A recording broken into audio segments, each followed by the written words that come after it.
get into your physical. It's time to talk some piss and more. We gonna talk about it all. DVD, CD, UHD, VHS, clips. Hooray! Who knows, maybe you'll even see a laser disc today. Let's get physical. We wanna talk some physical media. Movies and TV, music and more. Come check out what we have in store. This is the Media House Stream. It's time for some physical media on FanZcene. I know it was like really popular because it like won some Oscars and whatever, but Jimmy does that. Yeah, it's got the Mighty Ducks guy. No! Yes, but no! He's not the Mighty Ducks guy! It's Emilio Estevez! For the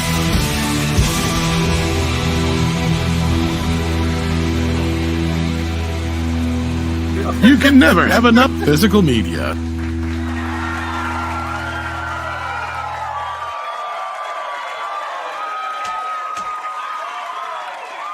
But like some drums there, I thought we was going to get into some like hard rock and roll there. It's like I thought I heard dum dum dum dum. I was gonna go yeah.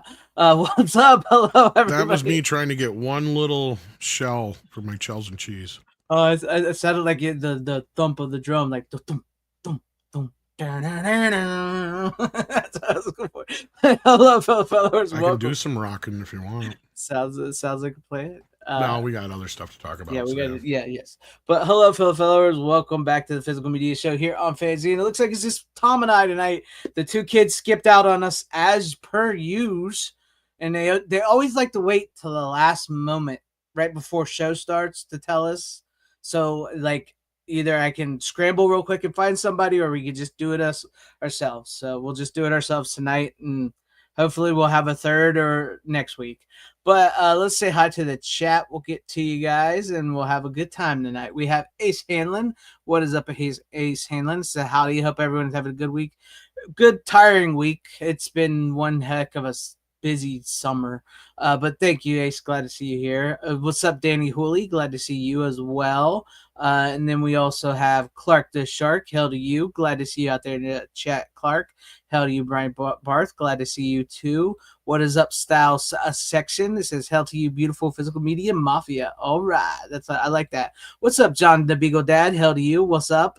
Howdy, Doba Fett. Glad to see you in the chat. Dragonzilla. Hell to you as well. Void King. What's up? And it says, yes, Blue Underground has found the missing negatives for Ice and Fire, and we will be getting a 4K on that soon. I don't know if you heard about that, Tom.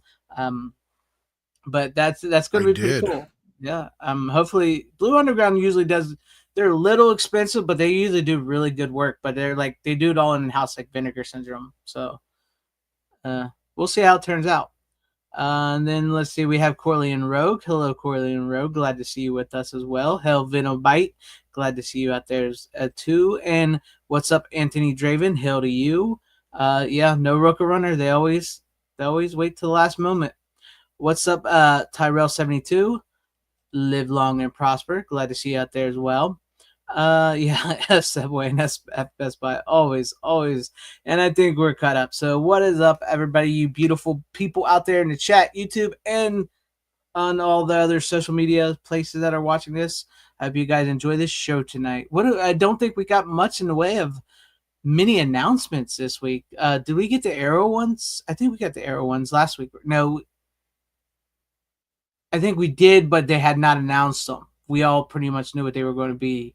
So like Arrow it's got Spawn on 4K. They got In the Mouth of Madness on 4K. The other ones I don't remember. Let me look this up real quick. It's I don't remember what the other ones were. Yeah, it's like Spawn and In the Mouth of Madness was the best two as far as I was concerned on that. So I think MS something. What was it? Oh, I can't remember the name of it. I had to pull up here in a minute. Hold on. Where are you at? I saw you. Yeah. The Sadness is coming to 4K. Return of the Living Dead is coming to 4K in October. These are all October titles, which, once again, Shout has released that. But the Return of the Living Dead is the UK only. MS, I guess you say that like that, MS 45 whatever is coming in 4K. And then Trick or Treat is being released in a steelbook again. And then we have 3 Extremes, I think that says, coming to 4K. And then, like I said, in Mouth of Madness from Arrow. I don't know what else was out this past. What else was announced? Bride of Frankenstein's getting a steelbook, so just to piss me off. Yeah. We got confirmations on Dogma. We got our first looks at the Nightmare on Elm Street box set, plus some confirmations on what at least the movies would be. Yeah. As far as unrated cuts or anything like that. And it's just part 5 is the only one getting an extended cut besides one we already have. But the steelbook looks nice. And then we got the other, if you want to share the screen there, Okay, the regular set as well. Yeah. Which looks like a chintzy throwback to the Blu-ray old school set. box set, DVD set. Oh yeah, with the cover. Could have used the original. I mean, like the red is, yeah, it's fine, but yeah, I like that better. The DVD cover set than the red there. I wish they would just do that with the Blu-rays for the people that don't want the steelbook, like something like that with like the DVD set they did. So that'd be nice. Yeah, but at least the steelbooks have the theatrical posters on them, so I'll probably get that anyway. Mm-hmm. I think I pre-ordered it anyway, so yeah, because I think it's already been sold out everywhere. But so yeah, that was our first look at that, and that comes in September. So that's been confirmed there. And then we got Corpse Bride, complete series of Chucky, which has already been released separately. Yeah. Freaked, we got to look at that from and other November releases from Umbrella, including Freak. Excuse me. Cecil B. Demented, All of Me, and The Fire Within. Looks like is what they're putting out. The latter 3 look to be Blu-ray only, and Freaked, of course, is 4K. Yeah, I'm looking forward to getting Freaked. I want Freaked. We all want to get Freaked. Yes, who doesn't? And what's up, Tim Hayes? Hell to you. And I think that was it, right? If memory serves, yes, I think we are pretty much caught up, unless I forgot something. I'm double checking, but for some reason I feel like we missed a Kino Lorber announcement or two. Oh yeah, there was a Clint Eastwood. Hang 'em High. Yeah, Hang 'em High is coming to 4K. Yeah, I love that one. Hang 'em I love High. that one. Yep. Maybe that was it. I thought there was another one, but I guess not. I'm not I seeing think it it was here. another older movie coming to Blu-ray, I think. Maybe. If I'm not going back far enough, I don't know. What's up, beefy 5-labor husband Dano? I like that name. Yeah, because here I am back to last week. So yeah, that appears to be just about all we got for new announcements and confirmations and whatnot. We got some rumors, but nothing real solid. Yeah. That has been that I can remember offhand. So yeah. I know a lot of them. There was some other releases announced, but like from I think Imprint, but a lot of them are movies that have already been released here. So yeah, like Kill Bill 1 and 2 and some other ones like that. I think it was Imprint. I think so. It's like they're all foreign releases, but yeah. We're starting to sort of reach a point too where like even like with Arrow is releasing some of the stuff they've already released before, but now they're getting a steelbook. So it's like, are you guys running out of titles to get or something? I don't know. It's kind of weird at this point. Well, and I'm sure, like, I mean, for right now, it's, Warner's is always a company that's been real, they've been more lenient than they had in the past with releasing stuff. And the same thing with Disney to the boutique labels. But as long as Universal does, Paramount, we got to wait and see what happens after the merger. They may, re-up a lot of their deals, but we'll see. And Amazon, MGM seems to have been pretty good about it. So at least those, and obviously indie films do well. But, I mean, there's still some stuff to look forward to, I'm sure, that hasn't been announced yet. Guaranteed. Especially with October coming, they're saving some of that stuff for then. and Christmas. So, but we do have, I want to say thanks to Noel White here for gifting 5 FanZcene Vids membership. So to anybody that got those out there, thank you, Noel, for giving them to him. And I hope you guys enjoy your membership. I really got to do much more for my members. I know that's not a good sell, but I really do. I got to do much more for my members. But I thank you, Noel, for that. I appreciate it. And, for that, I'll give you a little something saucy. Where's it at? Let's see. I gotta find it. Yeah, this one. I always like this. Can you say USA all night? No, but I can watch you say it all night. Well, speaking of Arrow, though, coming up next month, Barnes & Noble is going to be having an Arrow sale, and the word is that they're trying to do a shout sale, too, at some point. Oh, yeah. So when they do these, support them, guys, and that means buy them from Barnes & Noble. Don't take advantage of Amazon. Yeah, because it is much better to support Barnes & Nobles than Amazon, because Amazon can do that shit anytime they want, and it's much better to support a local business like that compared to Amazon. Well, and it encourages them to do it more often, too, because otherwise they're not going to do it. Yes, because that's what I'm saying. Like, people always complain, like, there's no more physical media in stores. Nobody well, if you buy from Barnes & Noble through their store, you'll get more of those deals. You'll get more physical media in there because those sales will help. So it's a good thing to do. It's a good thing to do. Well, don't support a shit factory sale, right? I mean, well, that's the only time I buy any of their shit is when it's on sale, to be honest with you. Stop going through the website. Yeah, well, I can't. But. Yeah, because they blocked you.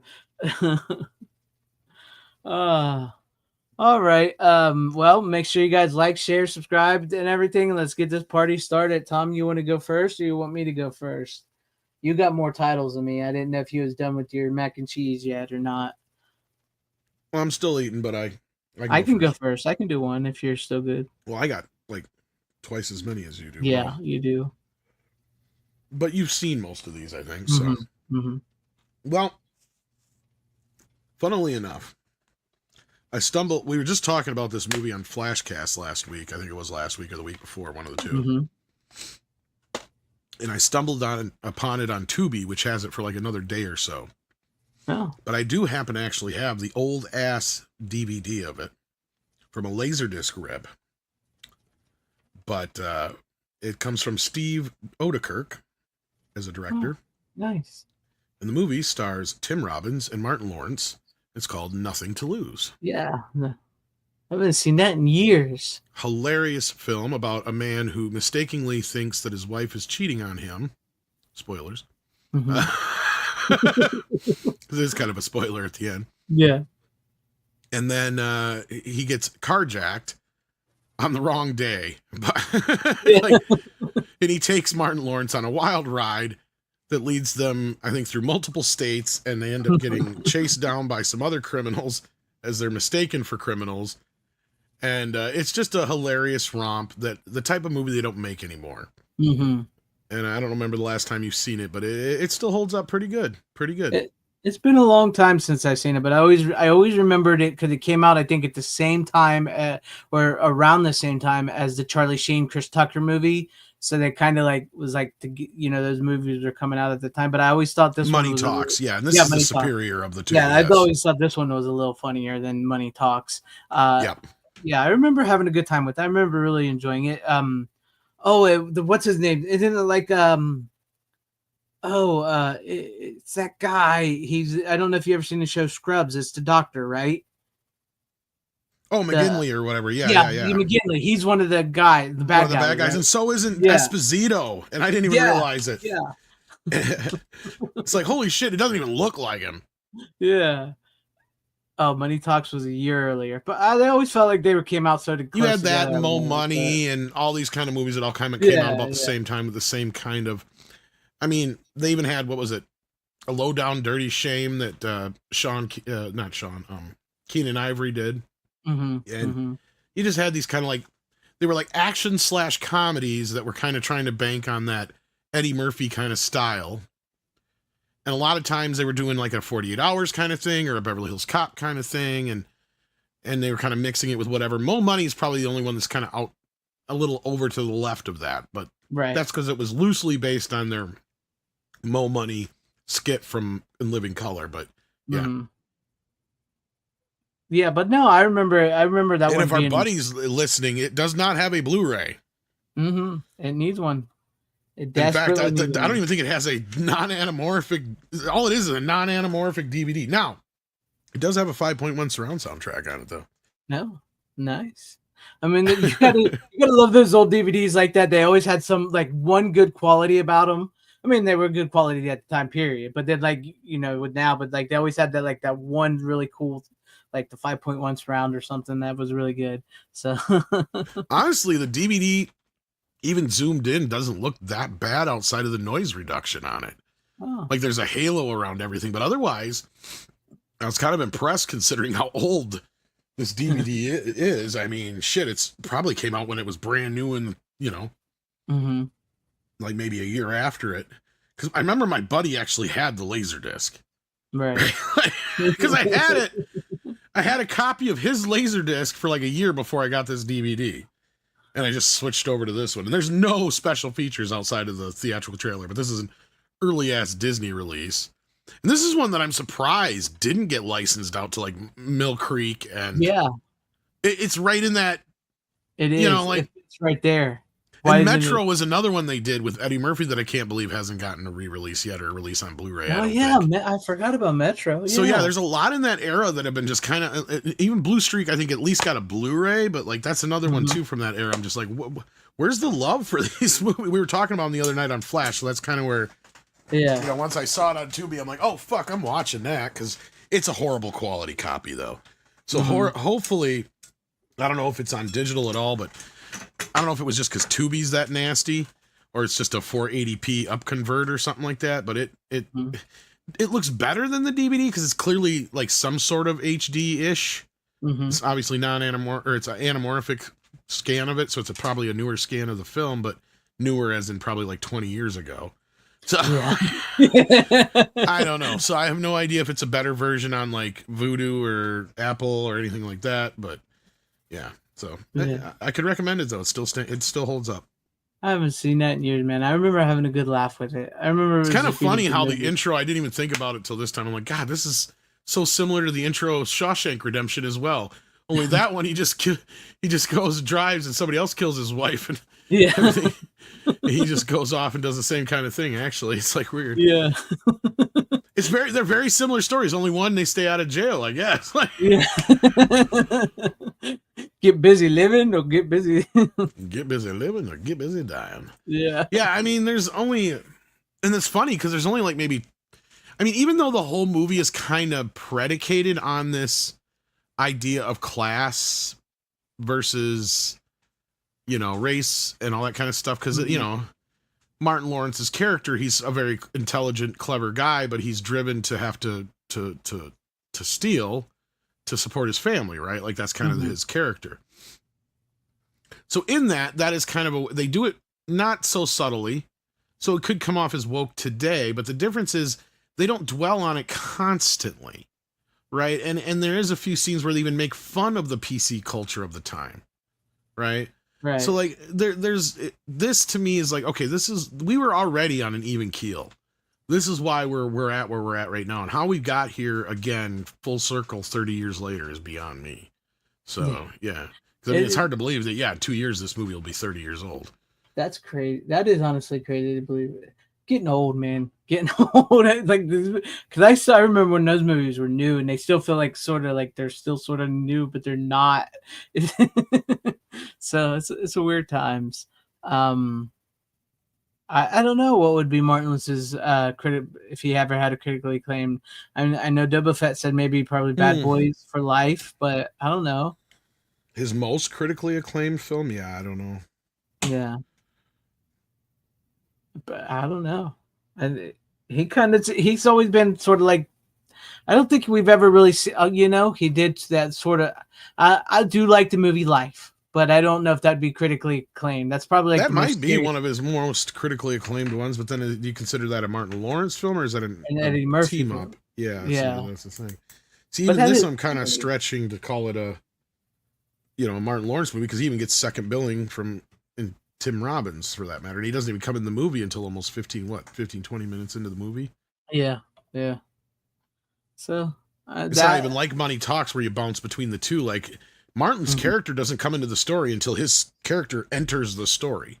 And you don't know shit about him until he starts. And that's kind of the point of the film, right? Is because Tim Robbins' character is supposed to get to know him with us, right? Like that's the whole point. Is you get to see that he's not just some thug, right? He's got a family and all that kind of business. So yeah, that's true. Because like in Money and he's Talks, actually a good dad and all that business outside of yeah, being a robber. But that's the thing is you kind of question after, but has he ever actually successfully pulled off a crime outside of the one time in the movie that he finally does at the gas station? I think it is. Yeah. So like, and then even then they send the money back to the guy. So like.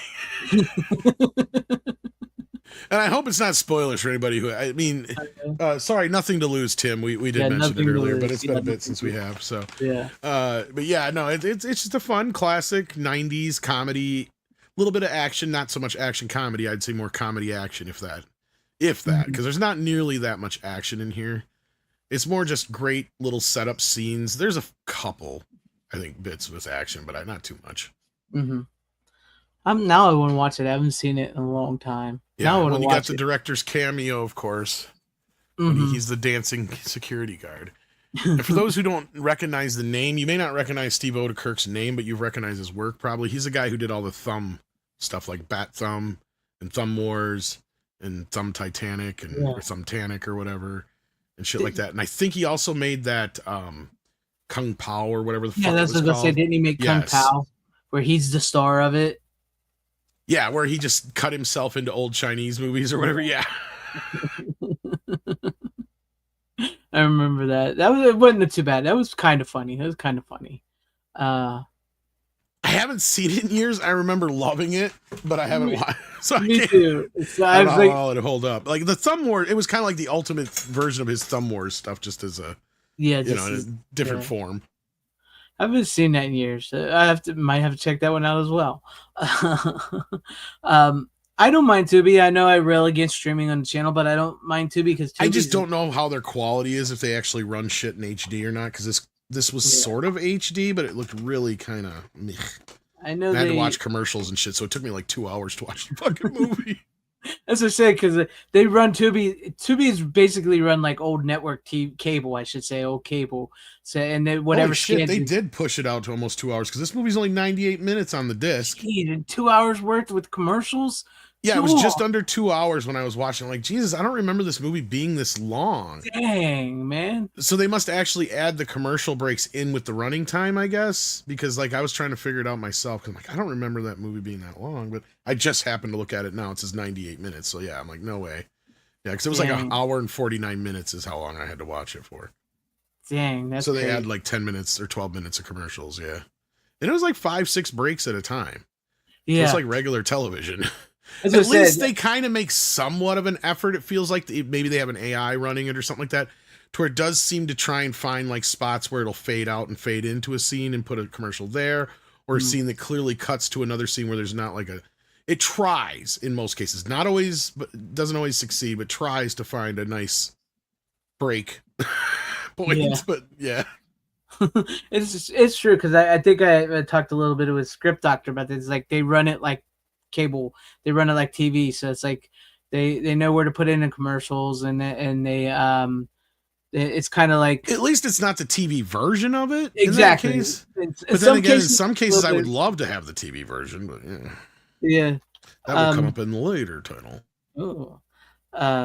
Yeah, it just depends. Like in some cases, like I've been told from like Brooks, who was on here with the from Full Moon, like they made them take out the nude scene in one of their newer movies for Tubi.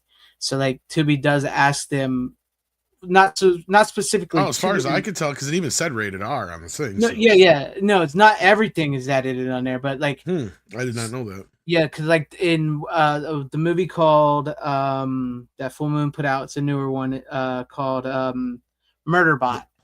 Oh, okay. There's a nude scene where matter of fact, she's my friend, who I've had on the show. August Kiss goes naked and takes like a 10-minute long like shower with their tits out. so they had them remove that scene from the movie to play it on Tubi. And it's not specifically Tubi that's doing this. In some cases, the advertisers will ask for some of these movies to be edited for some reason. It's very weird. Very weird.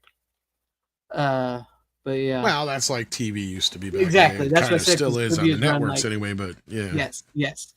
So, yeah. So that's why I said in some cases Tubi is run. It's very similar to like old cable or network TV, and that's why I don't mind it so much. Yes, censorship does suck, especially when they bow down to that. But you're not paying for nothing here, so. Yeah, in this case, I bet it's not available on Blu-ray, which really sucks. Yeah, I wish it would be. Yeah, and I wonder if it's a music thing or something too, because I'm wondering because there's a lot of music in this movie. I was like, oh shit, that's right. It could be. So I remember the soundtrack was okay, like the standard soundtrack, but it had a bunch of top 40 hits that aren't on the soundtrack that were already hits when the movie came out. So that might be one of the reasons why we haven't had any other versions come out, and it's just kind of sitting in like. It could be a possibility. Is all I'm saying. I don't know for sure, but like, yeah. But I mean, you got like songs that were already hits by like Tony, and the skibbity bitty bop, and that'd be a tough one to cut out. The Scatman song and some of the other ones that were already hits when the movie came out. So like, yeah, I don't know. It's all, I guess it really does depend, because you know how Disney is and you know how music rights is. So like if Disney like we're not paying for the music again, so we're not putting this back out. So yep. And that's the thing is this would be in that era. This is where they learned that they didn't have all the rights, and even though they thought that they would have learned this shit, they didn't, to be able to do this stuff, because their contracts with a lot of these music companies was mainly just for theatrical distribution only and original television broadcast, because they didn't have home video. So you'd think they would have cleaned some of this shit up by the time they got to DVD, but they didn't. And because what happened was I think home video the DVD was considered just an extension or a redundant form of home video. So they were still stuck with the same problem. And that's why to this day, like National Lampoons, they still haven't changed the music in it for some reason. But it was a big deal when we finally got Wayne's World with Led Zeppelin in it again, even though it's technically not even them playing it. It's just the chords. But yeah. You know what I mean. But anyhow, we'll talk a little bit more about that maybe in one of my later titles. So all right. Yeah, I don't know for sure if that's playing a role here in this or not, but that was just one possibility I was thinking. It could very well be. Yeah, Corley and Rogue. No, once they get the rights, it's not always forever. They like get them for that, like Tom was saying, they'll get it for like TV or whatever, and then eventually they got to renew those rights and stuff, and it's a whole thing. Or like when home video was new, they just didn't do those deals, so like they would turn around and like the owners of the songs would want another fat payout for the video, and they're like, well, fuck you, we'll just put a sound alike in there. Yeah. Like, because there's famously another one. What was the one? Love at First Bite. The one, because it had in the original soundtrack, it had "I Love the Nightlife," the disco song. Yep. But on the home video for years, they didn't want to pay. And this was a song that was made for the fucking movie. Yeah. But since it was such in the early days of home video, they didn't have the right. And since it became a hit in the meantime, well, the record company wanted a bunch of fucking money. So they're probably like, fuck you. And it just turned out they're like, fine, we'll just put some random fucking disco song on here then. And the Thing had the same issue with, what was it, the Stevie Wonder song? Oh, yeah. I think so. And like I said, they still haven't fixed National Lampoon's Vacation, which makes no sense to me. Because I'll tell you why this makes no sense to me. Last time I checked, the Pointer Sisters were a Warner Brothers artist. Like, I don't understand. I'm so excited. Has been in like a dozen other fucking movies since then. You would think that the price had gone down at this point to where they just fork over whatever. I don't know what the problem is, because I hate that song they have in there now. I've never liked it.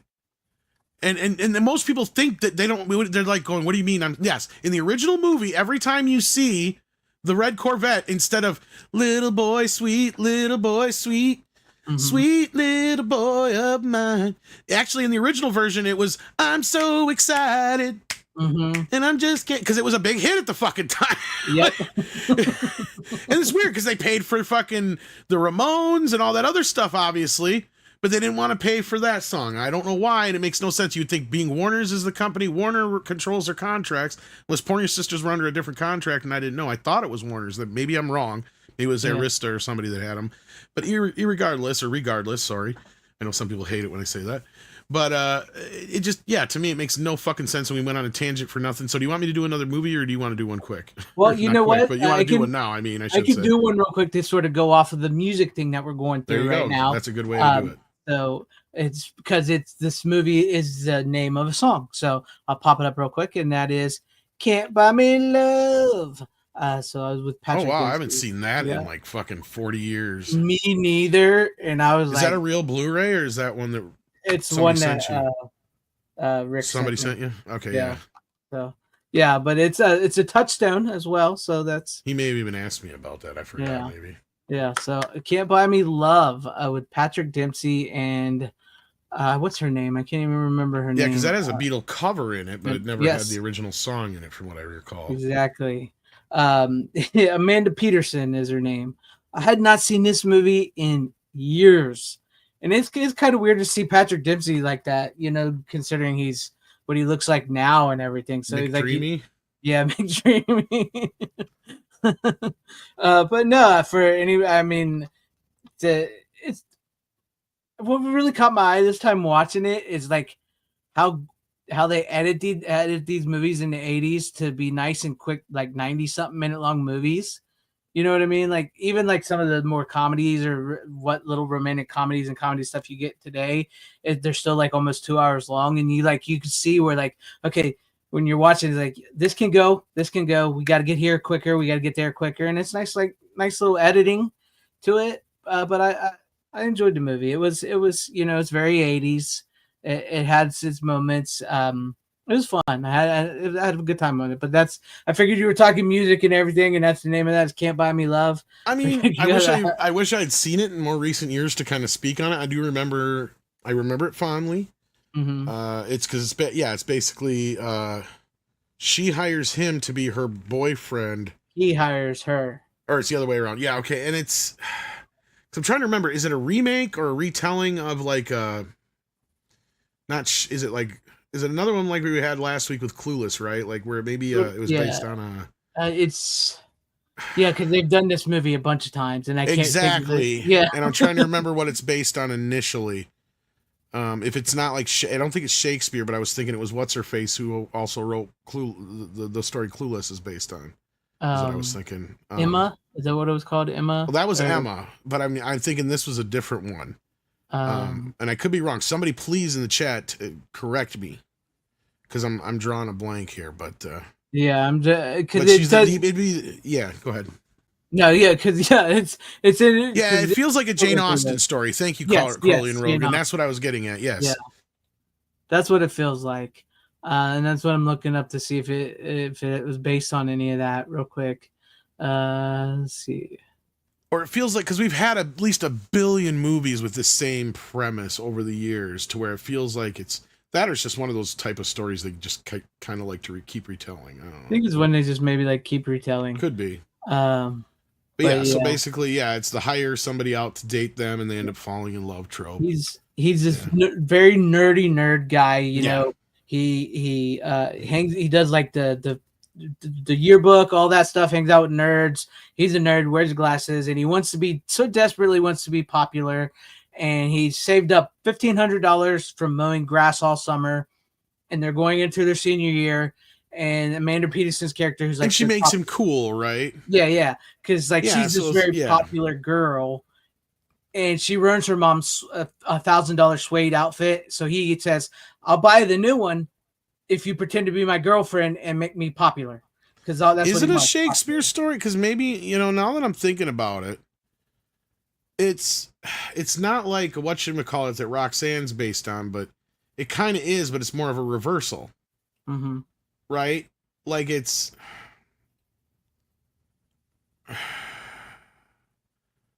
damn it, I'm trying to remember now. But I mean, it probably wouldn't specifically say if it was based on something, but it's probably based on some old story they've reused a dozen times. Because even like She's All That and some of those other movies, they're all based on.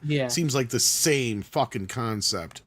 It all comes to the same conclusion every time. Yeah, I think if I remember, She's All That might actually be like the reverse remake of this. And which is funny, like they made a sequel to that on Netflix where it's the reverse, where it's the guy, if I remember correctly. Yeah, see, like Roxanne with Cyrano, right? Yeah. I wonder if it's another one of those like old stories that's been kind of repurposed again and again and again and again. Because otherwise, you would have thought by now somebody would have sued somebody. Like your point exactly. Yeah, exactly. Bull stuff. I remember when they used to do that. Speaking of like TV cuts, they would dub it over bull stuff. My favorite one is Pulp Fiction because they come up with some of the most inventive things to cover up, like Mother Hubbard, Monkey Humper. I think is another one they come up with. Yeah. My second favorite one was always the Hard Way with Michael J. Fox and James Woods. Oh yeah, because that was where Slug in a Ditch was the first time I heard that one. Slug in a ditch. Slug in a ditch. Oh, that's good. Have a good one, John the Beagle Dag. Thank you for hanging with us as well. He handcuffed me to the bed. Slug in a ditch. Son of a bitch. Wait, what the fuck did he say? I actually got sent to the principal for saying slug in a ditch. I shit you not. The night after that movie show, I instantly entered it into my vocabulary, and then I had to eject it because it sounded too much like the original. Son of a buck in The Shining. Yeah, I miss those. I do miss those from time to time. Yeah, but the funniest part about Pulp Fiction is, and this is what's weird, is they have like 80% of the cast actually did their ADR, right? So it's actually Samuel Jackson redoing his ADR. I think John Travolta, Uma Thurman, I think even Ving Rhames. The one I remember that stood out to me most that didn't redo his ADR was Bruce Willis. Oh, yeah. So like whenever he's talking, it's like normal Bruce Willis voice. Then all of a sudden it's like this kind of a voice to try and cover up because, you know, he said the fuck word. You know, it's like, it just sounds like that's so, and it's almost like they did it on purpose, right? It was almost like you could see Quentin in the background just giggling. Like, so Bruce isn't going to come in and do his ADR, huh? Well, fuck him. We'll just do it like hey, this. you, come here. Let me hear your voice. Hi, you sound nothing like Bruce Willis. Get in here. Just do it. Like he did it on purpose, right? Like, because at least in the old ones, they try to get a guy who'd kind of sound like, you know, like you surely there was some voice guy in the whatever studio at the time. Like, can you do a Clint Eastwood or a whatever, you know? So he doesn't say, shut your fucking face. Oh, okay. You got a fuzzy face. That was pretty good. We got it. All right. Oh, that's funny. But you know, speaking of which, not that there's cuss words, but it does feel like maybe there was nudity cut out of this movie, to be honest with you. So like you get like a PG-13 teen like cut of the movie for people to see. Oh yeah, maybe. Because as I was watching it, there's scenes like where like, because it's like a teen sex comedy without the sex. So like when you're watching it, it kind of feels like maybe they cut some of that out. Is it like 87, 88 that came out? I want to say. Yeah. Yeah, so that's just as they were just still learning how to use PG-13.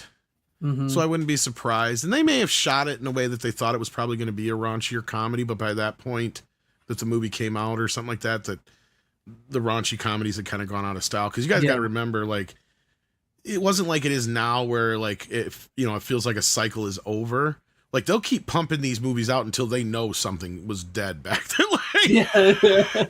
So this could have very well been something that was kind of like created in the Revenge of the Nerds era. And then by the time they got to making it, it was like, oh, you know, yeah, like, guys, because he's like the nerd. He's like Revenge of the Nerds almost. And like now he's with the cool kids and with the hot girls. And like it clearly feels like there was maybe intent for those type of things to be happening like you would see in Revenge of the Nerds, but it turns into this very sweet, romantic.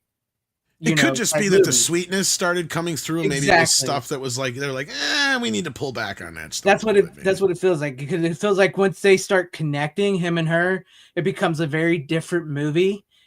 about how their relationship is and how the sweetness of it is. So it feels like maybe we should lean into that a little more than this. But there's like the scene when they go to the girls' locker room. There's clearly scenes meant there to show girls' boobs in that scene, but they clearly edited it to where it doesn't show anything now, so you could tell. But yeah, and Seth Green is in the movie. I forgot Seth Green. He looks, man, he had to be pretty young. He's like a 12-year-old in the movie. He looks weird. He hadn't fully developed into his full Seth Green look. So yeah, he plays his brother in the movie. And speaking of vacation, I think it's one of the Rusties is his nerdy best friend in the movie. Is it not Anthony Michael Hall, but one of the other not ones? Anthony Michael Hall. It's the red-haired guy with the freckles. The taller one. I think so. I think it's him. Because there'd only been a couple of them at that point, and Johnny Galecki had been too young. So you're thinking the one from European Vacation? I'm thinking the one from Europe. I think it's him, but I'm not sure. Okay. It looks like him. Could be. That's Probably. Like I said, I wish. wish I'd seen it in more recent years to speak on it. So yeah, it's just been. I mean, I vaguely remember. I remember some scene with him in was there like a wedding thing at the end or something like that? And he's on a lawnmower and he's in like one of those weird tuxedos and she's in like a dress. And she comes and gets on the lawnmower with him. Yeah. And then like that. So I remember that part. And I remember some of the stuff when they're like goofing. Like it's just flashes. And it's been so long since I've seen it. It like just kind of fell off my radar. Yeah, it's been a very, very, very long time since I've seen it. And I was wrong. It's not Rusty. It's the guy from The Burbs and Children of the Corn. Oh, okay. I think I know what you're talking Courtney about. Gaines. Yeah. Courtney Gaines is his name. Yeah. Okay. Yeah, and Back to the Future. Yeah. Okay, that's what. I don't know why I was thinking Rusty for some reason. I was just. Yeah. Oh, they look similar. I can see why. They do. Yeah, but no, it's not a bad little sweet 80s teen romantic movie. I dug it. I mean, it may not be the most manly of man movies, but as somebody who's a nerd and who wanted to be popular in high school. Who never was? It's a nice little. Well, that's kind of a nice segue to my movie. One of my next movies. There you go. Let's go to you. Speaking of not being very popular in high school, what about Billy, oh Billy boy? Don't I have a nice rack? Yes. Billy Madison on 4K Ultra HD Blu-ray from Kino Lorber, and I have the old Universal. I still never opened it after all these years. I've had this forever. I don't even know how long. But I actually just checked out a few minutes because it was on Amazon, and it was like literally the same file as the Blu-ray because they even had the FBI warning and everything. Mm-hmm. And I checked it up against this, and this looks superb. Looks amazing. Universal, probably through Warner Brothers, did a scan of this, but it's nice. They didn't manipulate it for any reason. There's probably no reason to. So you probably didn't have anybody going, oh, we got to do this, we got to do that to it, because they just didn't probably care that much about it. Because even though it is a very popular Adam Sandler title, it's not the most popular. So they're probably just like, whatever to it. So I'm curious if Happy Gilmore will get the same treatment, because this does look good. This is how 4K scans should look. Nice. So there you go. Now, the sad part is you don't get anything really new for any new special features. You just get all the same stuff carried over from here, basically. There's a new audio commentary, I think, from filmmaker Brian Connolly and the Billy Gilmore podcast host William Smith. So that's it. So nothing like to go or anything like that. Put us on some special features, people. Come on. Right? We can do it. But this is a classic, and you at least got the 30-some minutes of deleted scenes were carried over, trailer, outtakes, the commentary. So at least all that's there, and it's not a badly priced disc. It looks good, sounds good. So I can recommend it. But of course, the movie, I mean, I suppose we should talk a little bit about the movie itself. I saw it in theaters when it came out, and I was a huge Adam Sandler fan when it did come out because I'd already had his albums, and of course I was watching him on SNL and all that kind of business. Or I think he only had maybe one album at that point. But I think it was all gonna laugh at you. Yeah. Nobody's gonna laugh at his mom. They're all gonna laugh at you. Yeah. So like this movie, it's funny if I don't know if you ever heard about the making of it or not. But that's why I think this movie does need a documentary because this movie was a disaster in the making. But it somehow managed to pump out a movie that was not only successful, but it kind of created Adam Sandler's career. And it's funny because it was at the time when Lorne Michaels was very tyrannical over what his SNL cast members could and couldn't do. And he basically produced almost all of their features. And to this point, Sandler hadn't had a hit. Like he'd been second or third or more like 15th banana in most movies, right? Yeah. He was in. It was like usually popping in an SNL movie here or there or something like that. Or somebody else's movie. Airheads had come out and tanked. Bulletproof had come out and tanked. Or maybe Bulletproof was the year after this, one of the two.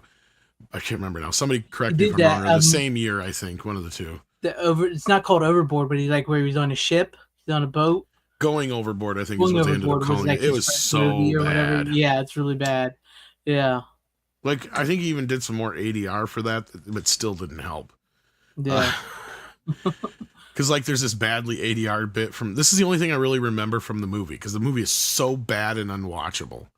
The only part I remember is, like, this badly ADR bit in the beginning where Adam's like, this isn't like a real movie. It's like a very independent, cheap movie. And he's clearly not saying any of that shit. Mm-hmm. Right? And it's just like, it's like, okay, so this must have been added after the fact to kind of sell that this is a bad movie. Because it was like when Rubberface came out with Jim Carrey. Oh, yeah. Yeah, it was kind of like one of those things that felt like, it was like, oh, so you're just cashing in on the fact that the guy who just made a big splash with Happy Gilmore and Billy Madison just, okay, gotcha. That now. Yeah. So anyhow, the movie, so like Adam Sandler kind of had the idea for it with his buddy, something Hurley, I'm trying to remember. Dan O'Hurley? Maybe? No, it's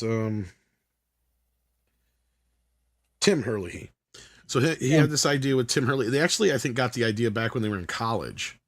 Mm-hmm. So, I mean, of course, it only been a few years, but I mean, like, so they had this idea about like this, and it kind of is basically like, what if Arthur went to school is basically what it is. And I'm surprised more people don't draw that comparison, right? Because that's really what it is. It's just Arthur's not British. That's all. He's just a man-child in Billy Madison. So is Arthur, right? He's just a drunk man-child. I mean, that's really what Billy Madison is. And, and the kind of the same kind of plot almost. But the difference is that, Billy gets challenged to prove to his father that he can actually do this shit when he finds out that his dad basically greased the wheels all his way through, high school and college. And so I don't even know if he went to college, to be honest with you. I can't remember if they even mentioned it, because I know at the end he says he's going to college. Yeah, spoilers. I think you would too. But so so they sat down and Tim only had 2 scripts to go by as far as like how to write a script. He had Airheads and I can't remember what the other one was. Can't remember if it was Armageddon or Deep Impact or something like that. He had some other just, random movie script. Mm-hmm. And he used those basically just how to write the margins, how to write, scene intros and the basics, right? Like, so he kind of just got so this is how a script is written, because he got to kind of hang out through the making of Airheads. So he kind of had a vague idea. Right. And so he went into writing it, and the script ended up being 140 pages. So, and and I know that's probably more like 50 pages or more too long for a comedy. So, and you were talking Blues Brothers territory now. Yeah, like so it was a huge script, and of course the whole big thing was the whole movie was kind of like more or less like skits intermixed with this. The only thing that kind of held the movie together was the graduation parties. So like every Billy going through a week of each grade and then having a graduation party. Mm-hmm. So like that, and there wasn't even like the decathlon at the end yet. Right. So like the movie just ended with him graduating. Yeah. That was it. It was just like, so, and so Lauren read the script and he's like, I don't like it. What if we just had him do all the school in 1 week? And if they had done that, I don't think the movie would have worked. Cause I think they were right. Like the one thing that did work was that you had to have Billy go through the transgression. Because if you just bum rushed him through a week, he wouldn't have had the same experience. Because if you look, obviously the movie, if you've seen it, he goes, he starts in kindergarten where everybody's kind of like much lower level than he is, then second grade where everybody's kind of like, he can still manipulate the kids and he's, the big cool kid in class. Same thing with third grade where he's starting to kind of reach his tear level, which is sad. Because if you notice throughout the rest of the film, his best friends are all those kids that he met in the 3rd grade. Yeah. And plus Miss Veronica Vaughn. And of course, that's the other connection. But yes. And then he doesn't make any more friends really till he gets to high school, when he gets in with the nerd crowd where he thinks he's going to be cool. Yeah. And it's just like, you know, this pendulum has swung from one way to the other. Hey, Six. Yeah, 6. She sent us $5 super sticker, but I don't know what it is because I don't have the YouTube up. But Knowing her, it's either a rose or a pooper sticker. So anybody know what it is? Let us know, because I don't have I'll bring it up here. It is a hippo, actually. I take it back. Oh. She sent us 3 little hippos popping up out of the water. Well, thank you. One blue, one green, and one pink. Thank or purple. you, Six. I guess depending on the color of your screen. Yeah. Yeah, you know what? 6, just for you. Okay, I don't know what to do here. I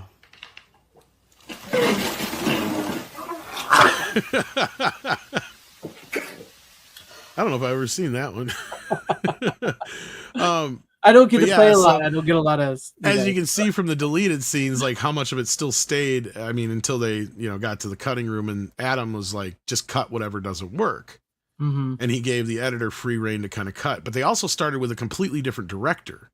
Most people don't know about this until more recently. That I did know, I don't think. Yeah, because Adam got to pick the director, because basically I didn't even finish the whole Lorne Michaels story, because Lauren's like, I think we're going to pass. It's not my thing. And we're already doing a movie called Billy. Because at that time, Tommy Boy was Billy something or other Midwestern. Yeah. And he's like, I just don't see it working. And so Richard, or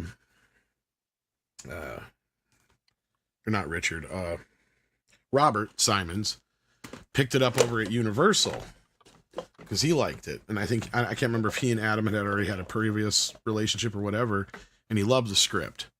But he said it needs to rewrite. So they had another guy rewrite on it. I can't remember the guy's name, but he was the one who really pared it down, reinforced the idea that, yes, you got to keep, the grade thing the way it is, but we need to get rid of all this other stuff and kind of bring it down a little bit more. And we need a new ending, right? Like he was the guy that said we need a new ending, and he added the penguin stuff,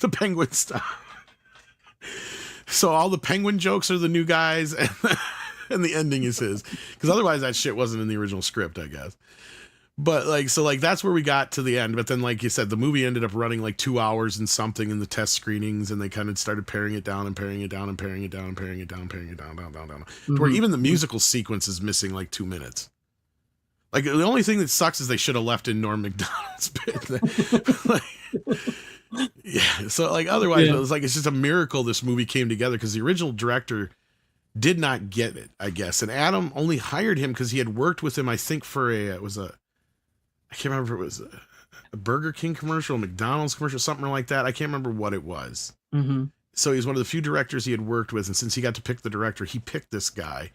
And I guess this guy just was not getting it. And he was treating everybody like shit. Mm. And so the studio came in and stepped in and said, well, we've had, because they wanted the Tamara, what's her face? Tamara, was it Davis? Yeah, Tamara Davis to direct it from the start. Oh, yeah. And so they kind of had her already waiting in the wings. And so they called her in the next day, and they shot, I want to say they shot, so even during the outtakes, you can kind of hear when it's the guy's voice and when it's her voice. Mm-hmm. And so they shot I think that was the first day on the pool scene, and then some of the stuff with the kids at the 3rd grade at the, on the field trip, because you can hear his voice there. And I guess that was the scene that cracked it. The studio was just no. And then I guess the way he was treating everybody on the set. And then the next day they said when Tamara came in, it was a completely different story, because she knew Adam's strengths. So she knew what to play to Adam. And as far as encouraged him and the kids. And she was you could tell she was real good with the kids from the outtakes and stuff. So that was a big difference there. And you needed that. You needed the kids to be able to, because they had some really tough shit that they had to, there's a lot of kid acting in this movie by young kids. Yeah, lots. That's beyond anything in a lot of other films. And these kids got to do some really, not just good heavy dialogue, but do it in a way that it makes it funny. And they know they have to be funny, but unaware of that at the same time. It's it's tough to make a kid do that without it coming off as real corny and cheesy. So you have to find the right kid actors and the right person to work with them. And yeah, so like, and at least they cut out the cringy fucking locker room scene. That was, if you've ever seen the famous outtakes of this movie, that was the probably most cringiest scene of all. And it's where basically Adam Sandler walks through the boys' locker room in the 3rd grade, and all the boys are just like, holy crap, because after they were making fun of his buddy for having a little dick. Oh yeah. And then this like Indian kid walks out of the fucking shower, and even Adam's like, Jesus Christ. And he looks at Adam and kind of gives him a meh kind of look. Obviously that kid's got a bigger dick than him in 3rd grade is the joke. It's like, okay, we've gone a little too far here. A little too much. Yeah. He's like, Jesus, look at that kid or something. Like, I can't remember what line he says, but whatever. Yeah, it was just like, that's crazy. But otherwise, yeah, some of the stuff is just obviously why you would cut it out. It's just you just drug the movie out. A lot of it was stuff with the bad guy, what's his name, and the wrestler. Yeah. Oh yeah, the teacher, principal or whatever. Yeah, I'll be your Valentine. By the way, I'm horny. Yeah, I'm still horny. Yeah, still horny. Speaking of horny, there was one scene that got cut that I'm glad did too, because it went on too fucking long. And it's probably a good 3 minutes. That's how long. And the way it's cut, you can tell it was probably intercut with another scene too, because it's basically where Norm Macdonald is sitting there with his buddy, and he says something about being horny, and he goes like, "Don't say that. That's gross. Only women use the word horny. Men say they want to get laid." That part's fine. But then Adam comes out and he's talking to him, and he's like, I'm horny, and he starts chasing him around, and he just keeps saying it, I'm horny, and it goes on too fucking long. Right. It sounds like this movie was saved in the editing process. It was, obviously, and that was because Adam gave full control over to the editors. Otherwise, if he'd have fought too much in the editing room, I don't know if this movie would have been the movie we would have got now. Yeah. I've not seen Billy Madison in a while. I forgot that was even coming to 4K, or not that it was coming to 4K. I forgot that. What's funny is they got this out before Happy Gilmore. You'd have thought they'd have tried to get Happy that Gilmore out this week. Instead of that one. And 6. Yes, I could see that one. And I'm sorry, it wasn't being lazy with the hippos. It's just my internet cuts down real quick if I'm to streaming and pulling up YouTube and all that. And I do apologize for that, but I do see boobs and I like boobs. So yeah, I got a quasi produce on the show. Sorry about that. Yeah, that's all good. It's all good. So yeah, I mean, there's not much more I can say about Billy Madison. It's fun. I know there's talks of a sequel. There has been for a while, especially when they first brought up a Happy Gilmore 2. Although I'm not so sure where you go with this outside of the obvious. And this one is one I'm like, maybe you should just leave it alone. Yeah, especially considering most of the cast is dead. Yeah. Like, people aren't even taking that in consideration. Like, that's true. I mean, all you really have left is Adam and Veronica and who is left? Bradley Whitford, but he's a dick now. That's it, really. That's all you have left out of the main original cast. Well, you got not Frank, but his other buddy that I forget the name of, the fat friend. Yeah, like other than that, like I think he's still alive. But other than that, like, and what's his face, the guy who ran the decathlon. That's the only other people that are all still alive. Mm-hmm. Yeah. I do love Adam Sandler, but I must ask, how come Sandler always sounded retarded? He had this gimmick, okay? And once you figured out that was kind of around Little Nicky, when you're like, okay, all he's going to do is put on a voice. Mm-hmm. And that's going to be the character. That's just Adam. Because and this is the thing, because Billy Madison talks like a little kid all the time. Mm-hmm. And like Happy Gilmore is the only one that's probably remotely the closest to Adam Sandler. And the only gimmick he has is he yells, he does this whole like, zippity-doo, yeah, thing or whatever. That's about it. Like little Adam Sandler, but other than that, it's just mostly his normal, like low key self. And then you get to like Little Nicky and Waterboy, and it's clearly like, oh, okay, I get the gimmick. You're just gonna put on a voice, and it's either gonna sound like this and Little Nicky, or it's gonna be the Waterboy. Yeah, it's like they're all little voice, and he's got and they're similar voices to the ones he did on his albums and stuff like that too. So once you kind of know the gimmick, because like even the Waterboy, from my memory, I think is almost the same damn voice as the Excited Southerner from his albums. Oh yeah, it's the same. It's the same thing. It's just it's like this very nervous Southern. It's like, so like he only has like 4 or 5 voices he does, And what they are is, they're voices we all do when we're around our friends, and we always find a voice. Like me around here, like I always made fun of the Red Letter Media with Plinkett, right? Because I'm like, that's literally every drunk guy in Wisconsin. Like, I'm not kidding. You walk out down the street past a bar, you're gonna see some guys. Hey kid, what fucking time is it? I lost my goddamn watch in here. I don't know what the fuck time it is, and I gotta take my medicine. And this guy's drunk. That's every fucking guy standing out outside of a bar in Wisconsin. It's bullshit. They don't let us smoke inside no more. And they all sound just like Plinkett.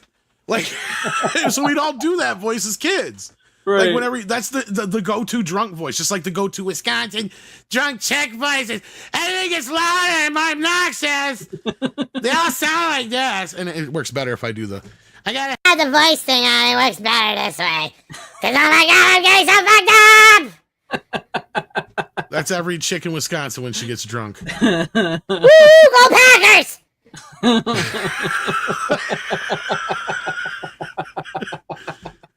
want to see my tits? I'll show you my tits.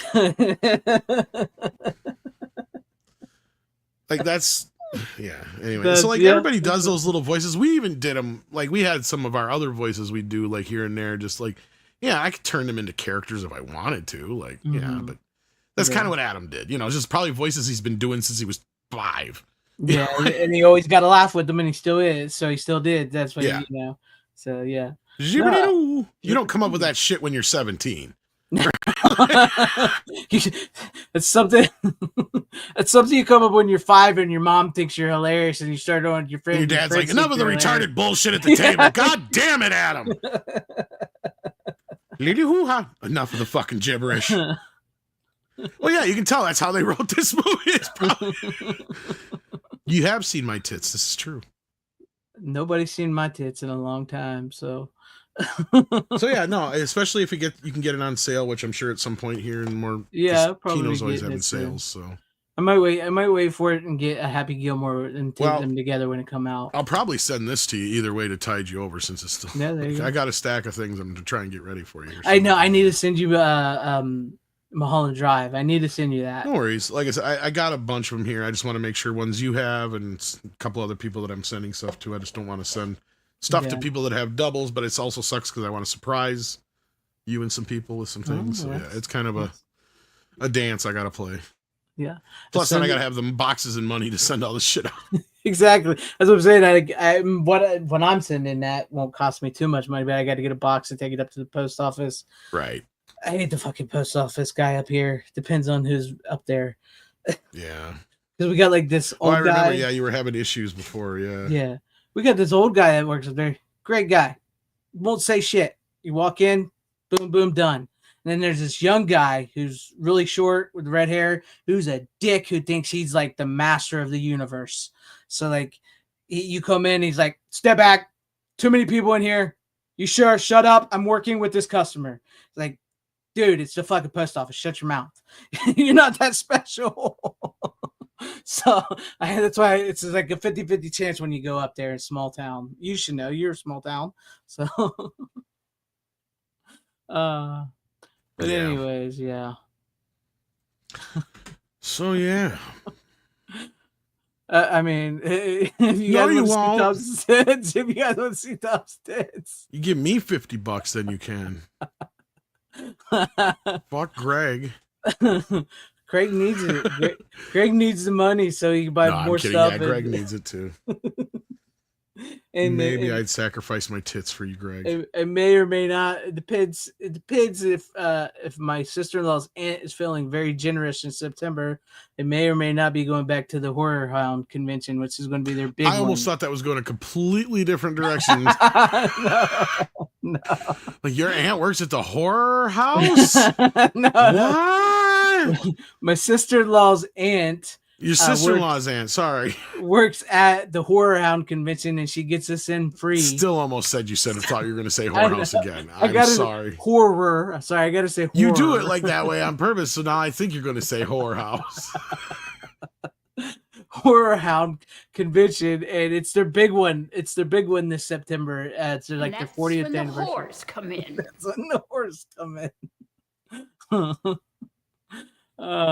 Shaking their little butts. Shaking their little butt. One time during Or the tush. war. One time during the war, I visited a whorehouse, and I've never been able to live it down ever since. So yeah, definitely can recommend Billy Madison. Of course, the movie's great. Good scan. Yeah, I like it. Do you want to go into the other one that you got there with him? Since you're still on it, you got more. Whatever. Okay, is it a movie? Yeah, Happy Gilmore I watched as well. Even though this is coming out on 4K, I opened this one up. I'm like, fuck it, I want to watch Happy Gilmore because I watched the second one as well. And of course, this is a classic. Not as many deleted scenes on this one as there is the first one, but quite a few. I don't know which one I'd say I like more. I mean, I kind of lean always more towards Billy Madison. Yeah. But I don't know. Maybe as I'm getting older, I appreciate Happy Gilmore a little bit more. But no, until I see the 4K, I can't really speak too much of it. And you haven't seen the new one, so I don't think I'm going to go too deep into it this time because we'll probably talk about this movie again in about 2 weeks. Yeah. But I can say I did enjoy the sequel, surprisingly, against my will. I wanted to hate it. I didn't think I was going to like it, and I ended up liking the sequel. And yeah, so there you go. He's what the fuck are you doing out there? Get in here. Chat, but he don't feel good. And we know why Rookie's not here because motherfucker knows he owes me 2 cups still. Because I have Happy and I got Shooter, but I need Hal and I need the other one, and they don't have any more left at my Subway. And I had a very bad experience at an out of town Subway, and I had to yell at Rookie about it. And he's like, "Oh, I just sold them to you." I'm like, "Well, what the fuck was with this asshole?" Yeah. Because first of all, here's the little short story of it. I go in for this specific reason right here. Right? I ask him, "You got the cups?" I'm like, "I want to get the Happy Gilmore cup. Can I get that?" He's like, "Yeah, you can get that." I'm like, "Well, do you have to buy..."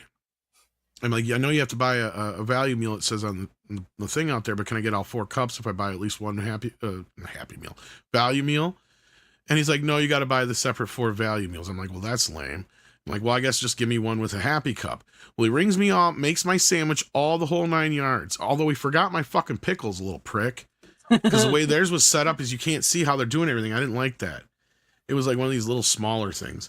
And then he gets going and he's like, he keeps looking back. And I'm like, "Well, what's going on?" I'm like, I want the Happy Cup, I said. And then he brings this one up to me and I'm like, "No, I wanted the Happy Cup." He's like, "Yeah, we're out of those. So it's this one or one of the other 2. I'm like, "Well, that's bullshit. I asked you about it to begin with." I'm like, "I wouldn't even order it had you told me that was it." Because at that point, I didn't even want this. Mm-hmm. Because I was just going to get this as like a joke almost, right? Until I saw the movie and actually liked it. And then I was glad. And I actually went back and got this one from my local one. And they were great about it.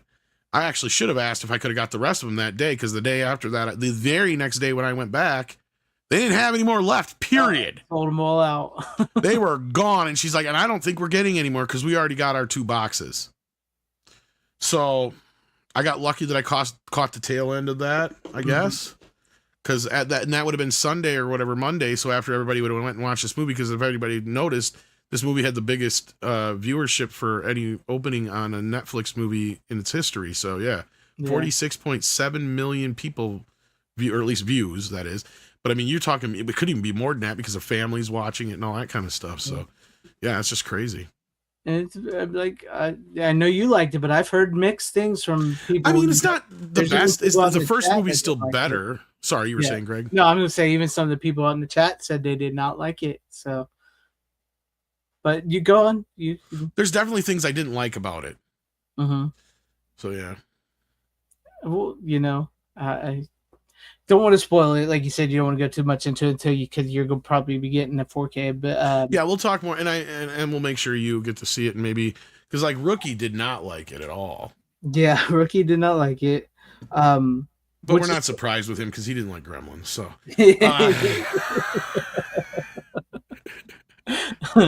and no, I started it, didn't like it, I shut it off, and then I'm like, you know what? I'm gonna give it another shot.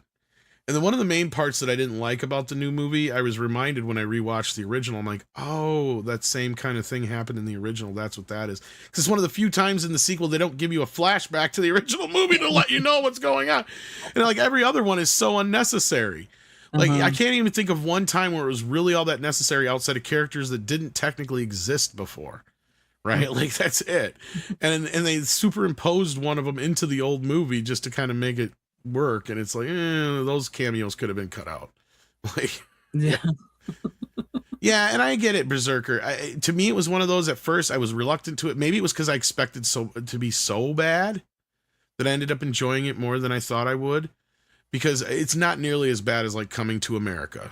Like, the sequel, Coming to America, which is a stupid title. Very, very. Should be Coming Back to America, but anyway. You would think. But, like, it's not that bad. It's not like a retread in that respect. It does at least respect the original film. It respects all the characters from the original film, even though it starts in a place where it brings Happy down to his bottom, rock bottom. The whole movie's about him, getting back up again, and he actually gets to do that. It's not like a Last Jedi situation with Luke or anything like that. Yeah. And otherwise, I mean, yes, the cameo porn was a bit much at times, but there were other times where it was some of the best shit in the movie. So as far as like a fun, popcorny reunion type movie, considering it's a 30-year after the first movie sequel, like Top Gun, it kind of has more in common with like Top Gun than it does with Coming to America, I can say. So at least in that respect, thank God. But I get it. It's going to, mileage will vary. I wouldn't be surprised if you don't like it, Greg. I need to see it. I didn't. But there's no woke shit in it. I mean, Adam's a very positive father in it, as far as the most part, outside of certain aspects that, and he even hides his alcoholism from his kids at first and shit like that. So like, there's just little bits like that, not to get too spoilery, but we'll talk about it maybe next week's or the week after, some more, one of the two. Yeah. Because I think that the 4K comes out next week. I can't remember. Yeah. Oh yeah, it comes out soon, doesn't it? Yeah, I did. I did actually watch Happy Gilmore not too long ago, the first one. So I'm a little more up to date on that than I am Billy Madison. So I haven't seen Billy Madison in a few years. But we'll see. Kids, it's me. I bet you thought that I was dead. Or just bumped my head. Got a hemorrhage. I broke my leg and got a hemorrhage in my head. Sorry, that song has been stuck in my head ever since. Yes, I will go back to school. Do you have any more gum? More gum, more gum, more gum. Do you have any more gum? Well, I don't know. I've never seen so CGI, but maybe, I don't know. Is anything brought up on that? They have, his cameo is kind of funny. It's subtle-ish. It's in the first couple minutes of the movie, actually. So yeah. But yeah. Actually, him and Bob did a thing years ago for something, I can't remember what it was. Yeah, where he's in the hospital or something. Where he was in the hospital, yeah, for some charity thing or whatever. They were doing something to promote for. Yeah. Well, Brian Barth, she's rich and she's got good genes. So she looks pretty much like she did in the first movie. Actually, she aged really well. Yeah. She did not age much at all. She didn't age much. I don't know if they touched her up at all, but like, let me put it this way. I think I would have been able to tell, because you can tell when it's young, de-aged Adam Sandler. Like, it sticks out like a sore thumb. Because like, even the mouth looks like 1997 fucking... See, no, not that old. Okay. More like somewhere in about the, what was it, Civil War, when we had the young CGI. Oh yeah, Robert Downey Jr. It's about like that. What about the young Ian McKellen and what's his name in X-Men 3? What about? Nah, I don't know if I go that bad. I mean, when he's not talking, it's not so bad. It's just when he's moving his mouth. It looks, you can see it just has that weirdness about it where, I mean, I'm sure they did it as a deep fake, but you would think even if it was a deep fake, the mouth would have fit better, because you would have just had Adam stand in and then do a younger face, which is what it looks like and seems like. And the same thing with his wife, because even she, like, you could barely tell that she looks a lot better for her age than he does. But I don't want to spoil any more of the movie for now, just in case some people want to watch it between now and when we talk about it. So. Yeah. All right. Now where do I go from there? Because I don't have a lot in common with some of those movies tonight. Okay, I could also do another one too, but I mean, that's too. I got 3 left, and one of them we got together. So right, and then I have few more left after that. So it's up to you. I can do this one, and this could probably lead you off into a section of some that you have like superhero type movies you have. So Fair enough. I watched this. I haven't seen this in years, but it's Comic Book the movie starring Mark Hamill. Yeah. Have you seen this one? Years ago, and actually what's sad is I think the special features are more interesting than the actual movie Yeah, itself. actually, yeah. I do like this, you know, it's because you get a Comic-Con panel that I don't think you'd ever gotten again since then. Yeah, you had like every major voice actor in one Yes. place at one time. Yes. Pretty much. Because It they're was all insane. Yeah. They're all in this movie. They're all like playing characters. It's like We're talking like the guy who did SpongeBob. We're talking Mhm. like Alan Cumming or whatever his name is, who does Pooh Bear to Darkwing Duck and all that shit. Jesus Christ, I just forgot his name. It's Cummings, right? But it was his first name. Is it Dan Cummings? I want to say. Why I do I thought keep it was wanting to say Alan, but- Dan? Yeah. I'm looking on the back here because I know he's in it. No, it doesn't have his name on it. It's Dan, right? Dan. Let me see. I gotta find it. I don't know why I'm drawing a blank because he's even my friend on Facebook, for fuck's sake. I know I could Billy take West, over who his- does Fry, who is in it. Yeah, Billy West is in it. Yeah. Yeah, Bruce Campbell, Jess Harnett, who does Wacko on Animaniacs, is in it. Yep. The voice of Pearl the Whale is in it. Like you said, Jim Cummings. Jim Cummings. Jesus Yeah, Christ, yes, Tom. Yeah. Oh, Bob. Just there, Jim. Oh, yeah. I don't know how I forgot that. It is good too because he's like in the movie. He gets drunk and he starts beatboxing. So it's Winnie the Pooh beatboxing drunk. In the movie. He's a wildcat in real life. He's great. No, this movie just like reminded me of a certain, you know, because I've been on a nostalgic thing here lately with some, because I'm feeling old and I don't know, I'm feeling like a weird, like, I don't think it's like a midlife crisis thing, but I'm like, I need to change shit, shake shit up or something. But yeah, but no, like this was like something like you got Mark Hamill. We all remember when we liked Mark Hamill. You got Kevin Smith, you remember when we liked Kevin Smith. You got Stan Lee, you got Hugh Hefner, you got all these amazing voice actors coming together. And you watch this movie now in the documentary. What's funny is because like this documentary was supposed to be a special feature on a DVD, not a Blu-ray, but like a DVD for the superhero movie they're making. So that's what the documentary is because it's a mockumentary. But it's so funny because like you watch, especially with these people in it, and you see where they're at in today's world and how they are related to the people like us who have like they've turned on essentially.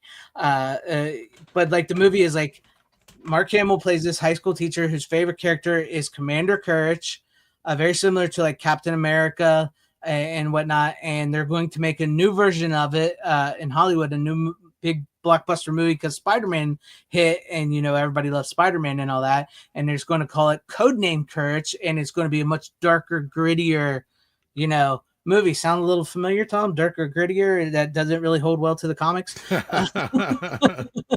And so like Mark Hamill's going to use this documentary crew that gave him that to make this behind the scenes featurette, you know, for the DVD of it, to prove to them why they should change the movie into the character that he and so many others grew up loving. And it's very much this very great love letter to comic book nerd, you know, fans, and like fighting back against the studio to show them why we love these characters and everything.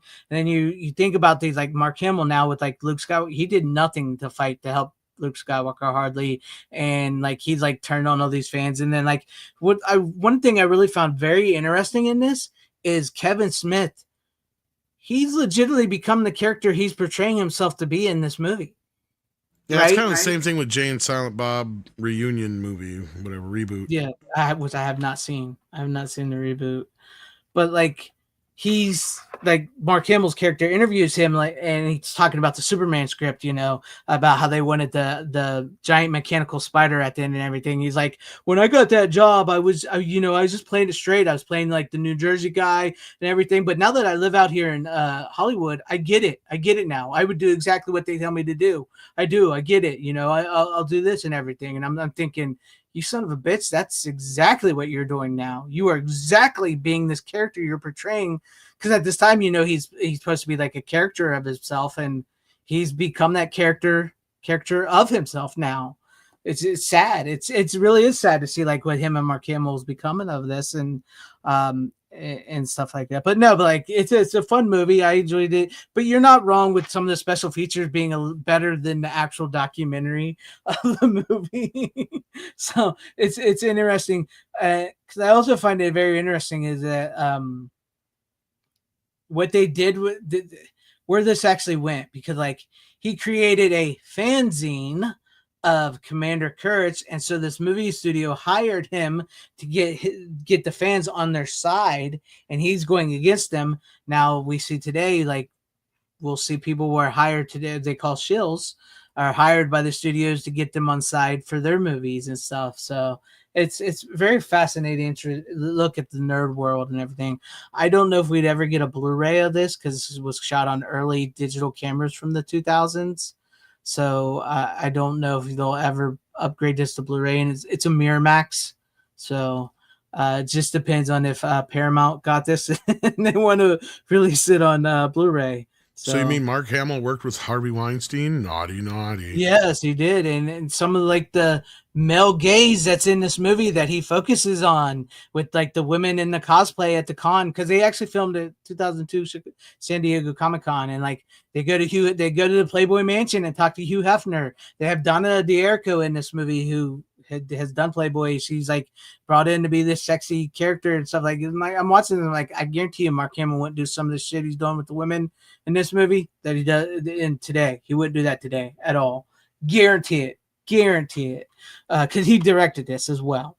So but yeah, I don't know. I got the urge to watch that because like I've also told you, I really feel like the year 2002 was the year nerd culture really hit the mainstream, and that's when nerd went mainstream, and it should have never have gone mainstream because it started with Star Wars, The Phantom Menace, and a few other movies that broke out in 99 of nerd culture, and that's when they realized they can make a lot of money off nerd stuff, and it slowly went from Lord of the Rings to Spider-Man in 2002, and to Lord of the Rings, The Two Towers in 2002, and some other properties that really catapulted X-Men, Spider-Man, yes, they catapulted the nerds. Star Wars prequels, I think you just mentioned, but in the mainstream, and I really think that killed off.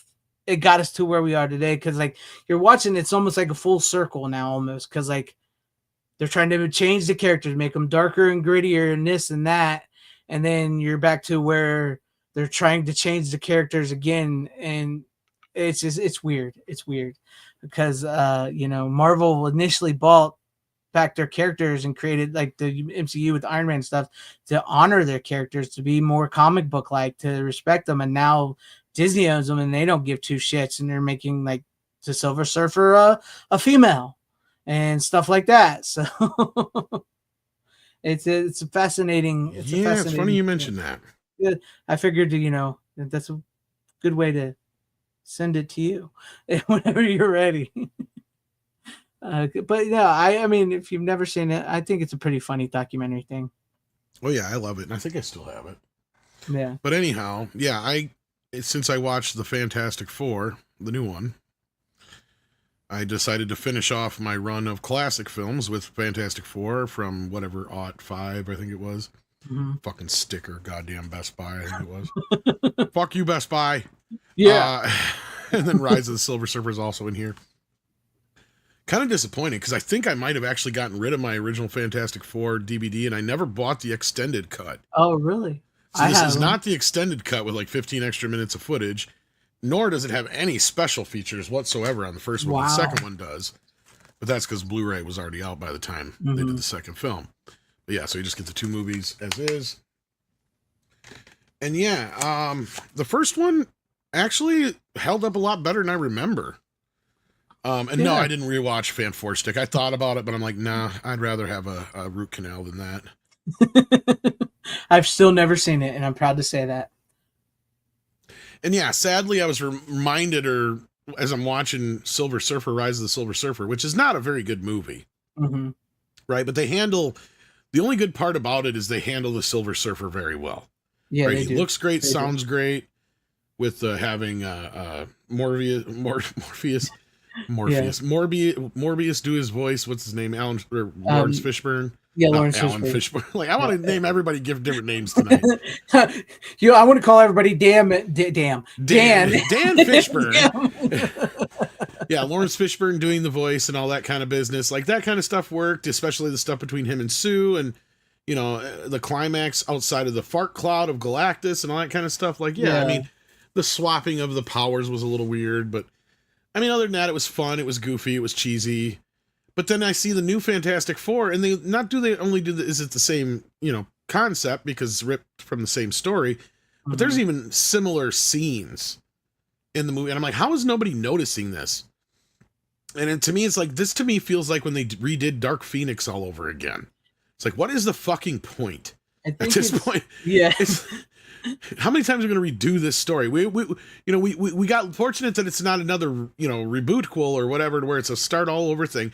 But as I'm watching this movie, I'm like, I think it would have been better served had they just brought back the original cast from the old Fantastic Four at this point.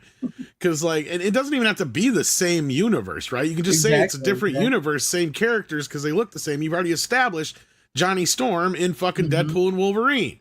Yeah. Even though he dies there, this is just another alternate universe version of it. And then they come to our universe or the MCU universe. Who gives a fuck? And it never really said what that universe, that could have been a different Johnny Storm, not one from these two movies. It's supposed to be the one from these movies. That's I figured that, yeah. Yeah, because it's the whole point of the movie is obviously, Disney buying Fox killed all those movies, and that's what the void is, right? Like, that's the whole point. Yeah. But no, you're not wrong. I always thought like those two movies, for better or worse, what they were, I always thought the casting was pretty good, and I thought they got the family, their characters were the Fantastic Four from what I. Well, and what's his face would even be more age appropriate now, even because they kind of age him up in the movie, or they play him younger, plus give him the gray hair because of him going through the cosmic rays or whatever. When in the book, it was because he was just older. Yeah, from my memory, but And sure, the worst part about it might be Doctor Doom, but the actor did fine. The new one was less than not just okay, man. Like, okay, I'm sure you've heard my eloquent discussion on how I calmly explained how the second half of this movie sucks so bad. You mean on the Flashcast thing? Yeah. I saw that. Where I told this movie to, what was it I quote? Fuck it up its stupid fucking ass. Fucking ass. I heard that. It is one of the most retarded. Like, I'm sorry, you're supposed to have the smartest man on earth, and he is like the most ridiculously retarded man on. I swear to God. And then not only that, Galactus is redonkulous too. Like, first of all, why is he even thinking of negotiating with these, what he calls in the movie, clever bugs? Like, he wouldn't care. He just squashed them and take the baby. Yeah. And then not only that was what made Reed Richards probably the father of the year, and I mean that sarcastically. Yeah, Daddy Pedro sucks as a daddy. Imagine that. What father would make a martyr out of their child? I don't give a shit how honest you're being. Like, Galactus was coming anyway. It didn't matter, right? It was going to happen one way or the other. You just could have told him, no, we just couldn't stop him. He's coming. We better prepare or come up with a plan. Yeah, because and at that point you just keep him mum, right? Like, even in the sequel, Rise of the Silver Surfer, Reed keeps a lot of that shit quiet forever in that movie before it gets to the very end of the movie. So yeah, you're not wrong. And it's one thing; it's not about necessarily, because that's the other problem, is we're supposed to believe like the whole world trusts, the Fantastic Four or whatever. Well, then, Anyway, I don't want to talk about the new one so much as. The originals are fun. These are probably, like, at the time when they came out, I remember liking them just fine. Like I said, the first one aged better than the second one, obviously. It's still probably better than the newest one, although the Corman one is still probably more accurate as far as based on a comic book, although it still takes its own liberties in different directions. But, I mean, again, this was a result of that, right? Like, I mean, it is... As we talked about in that documentary last week. So yes, Michael Chiklis though was kind of cool because it was like fan casting finally happening. Because that was the one time besides what's his face is Professor X, Patrick Stewart, which is another one we demanded as fans, and they made happen. This was another one everybody wanted Michael Chiklis to play the Thing, so they made sure Michael Chiklis played the Thing, and it worked. I mean, he's not my favorite makeup, but he does a pretty good job with the character, right? And I love Evan's Johnny Storm. I mean, fucking just, he is Johnny Storm. Exactly, yeah. Like, there is none better than him, and I don't think they'll ever match that. So, yeah, like, with that, I guess that's my assessment on those. They need a 4K. It'd be nice to get the extended cut, because I swear this is missing stuff that I remember, but I know I used to have, or I've seen it before, I think, in the extended cut, but because I asked Andre, is it available on HD? And he goes, I might have it somewhere, but I have to look. It's not in the US, it's not. I for some reason remember it getting released outside the US on Blu-ray. Let me go grab my 2 Blu-rays real quick, because I don't have them like you have them. I have 2 separate Blu-rays. I think my Blu-ray has the extended cut of part 2. Is it on a DVD, though? That's why I'm going to go look, but I do also have the DVD of the extended cut. But give me like 2 seconds, I'll go grab it real quick because they're just no problem. Because they came out, because that was the thing Fox was doing at the same time with Daredevil and some other movies. They were doing these extended cuts, and for some reason they just didn't carry this one over. I don't know why. And it's like 15 minutes of footage that was added into it. So.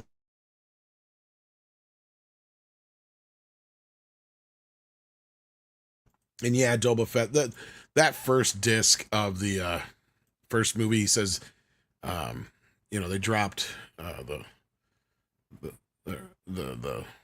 movie on a BD25, and you can tell it looks compressed as hell. It's not a very good Blu-ray. It's barely above DVD quality. It almost feels like it's an upconvert from the 480p file or 720 file maybe that they had at the time. Definitely feels like that. At least Silver Surfer looked better, but that was, of course, like I said, it came out a year or 2 later or whatever it was. So nope, I do not have it on the Blu-ray, but it's just same as yours. So yeah, it's same. But I do have the DVD. I think I have it boxed away though. So yeah. But no, I've always liked the first one. I always thought the first one was pretty decent. I thought it, like I said, from what I'm not a huge on Fantastic Four. I don't know an exuberant amount about them like I would like say Superman or Green Lantern or the DC stuff. But from what I know of the Fantastic Four, I thought they did a pretty damn good job with them in the first movie with their characters of who they are and everything. So I thought that was good. And then like I do agree with this, the Silver Surfer was pretty cool. I thought his stuff was probably like some of the best stuff in the second movie and all that. But yeah, it was a disappointment with the fart cloud of Galactus at the end.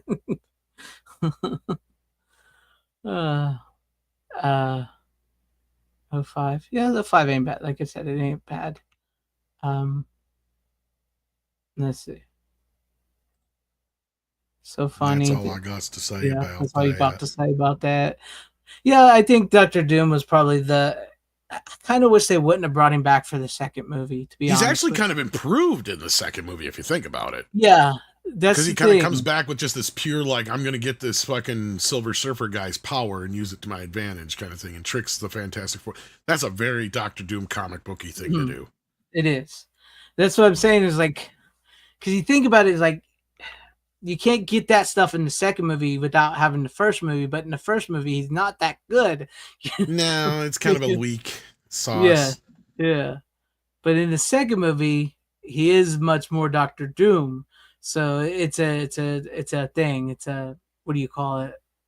Catch-22 or something, whatever you want to call it. Kind of, it's the reversal of what they did to Shredder and Cobra Commander and Ninja Turtles and G.I. Joe movies, basically, how the better version in the first one, and I'm talking about the Michael Bay TMNT, even though I don't like the movies, I will at least say, at least the Shredder in the first movie was more dignified than the piece of shit they got going on in the second one. I was like, what the fuck? This is how I can't even understand how Andre can go, the second TMNT is not that bad. I'm like, in what fucking universe, dude? Well, I thought Bebop and Rocksteady were very funny, and he just, it's like, dude, I get it. You're just not a fan. Okay.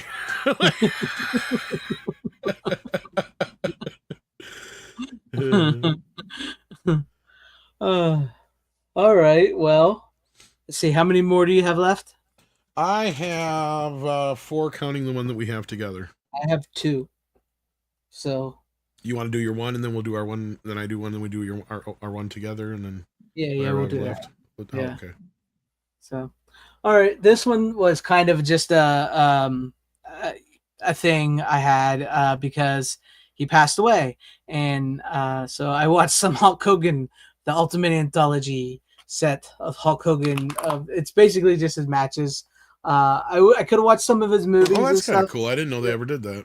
Yeah, this is like just like all of his big matches. And which the thing I bring you let Hulkamania run wild all over you, brother. Yeah. Whatever. Racist. Racist. I will not bow down. I don't give a shit. Hulk Hogan was awesome. No, but I watched it, and what's a good, since we're physical media here, the WWF, I still hate calling it WWE, no longer produces physical media. They no longer produce it. They will no longer sell it. So, it's, unless you got their streaming, whatever they stream on, it's best to get your copies of these while you still can. But no, this has like the classics. It has the Andre, Hulk Hogan versus Andre the Giant, WrestleMania 3, body slamming him. It's got Hulk Hogan and Rowdy Piper, all the feuds. It's got when Hulk Hogan turned into NWO when he came out and he turned on the people in WCW and became NWO versus Ric Flair, versus Macho Man, the Mega Powers when they exploded.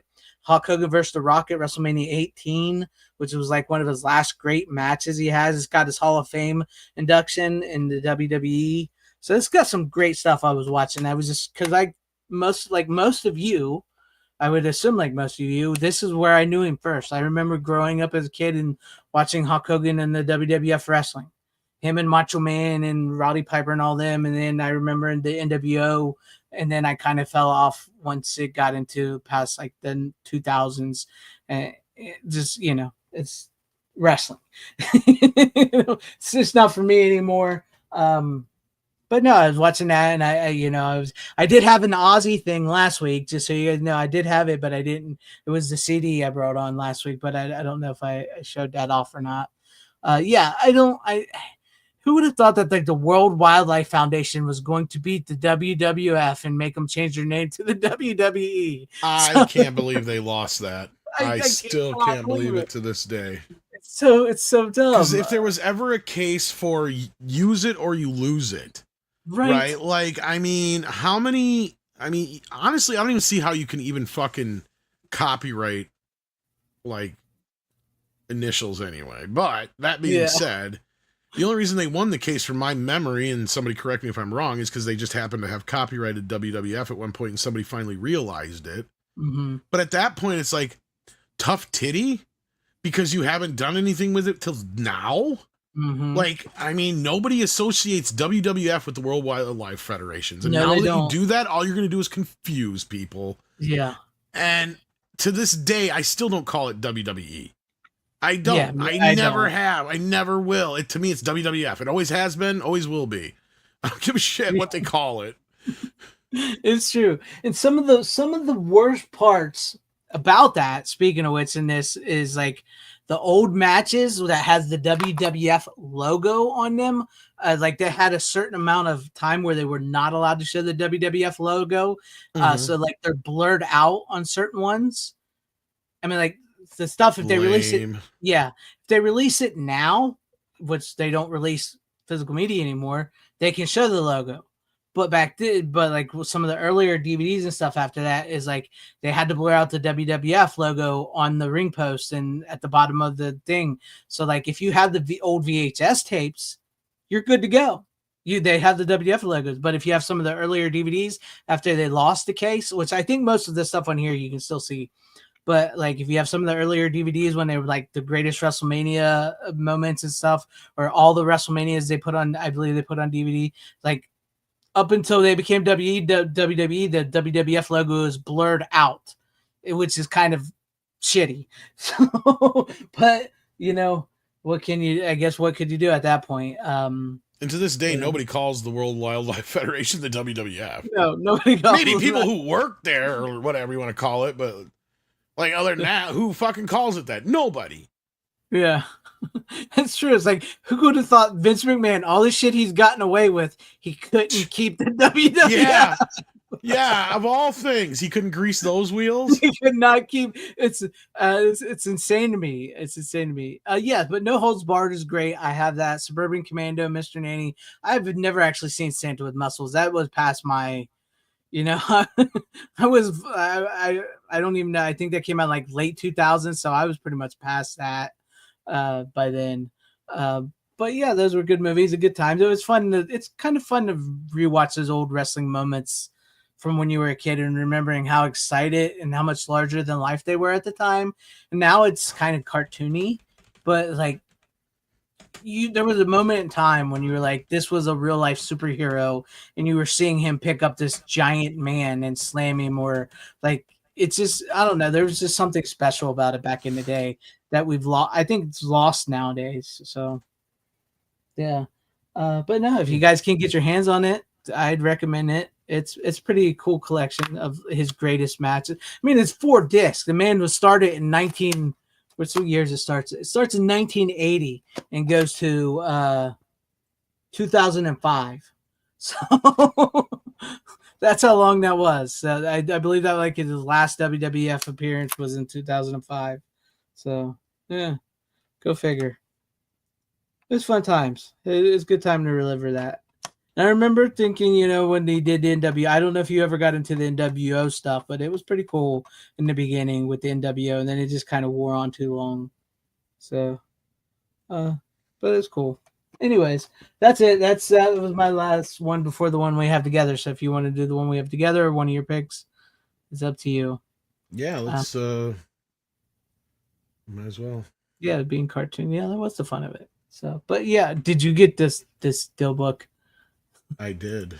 I figured you did. So go ahead and show yours first. Okay. So I finally watched Final Destination Bloodlines. I got just a standard slipcase one.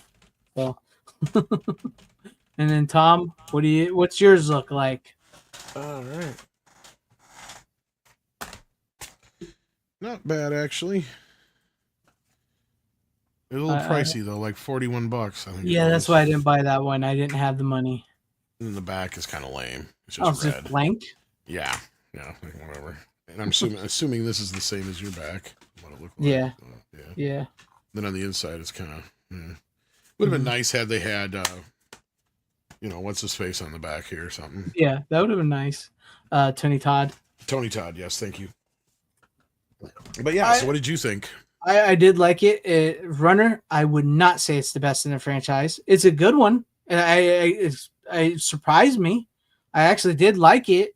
I like the way they, because like after watching, because I watched all 5 of them before I watched this. Before I got to this one, brought them on a month or so ago.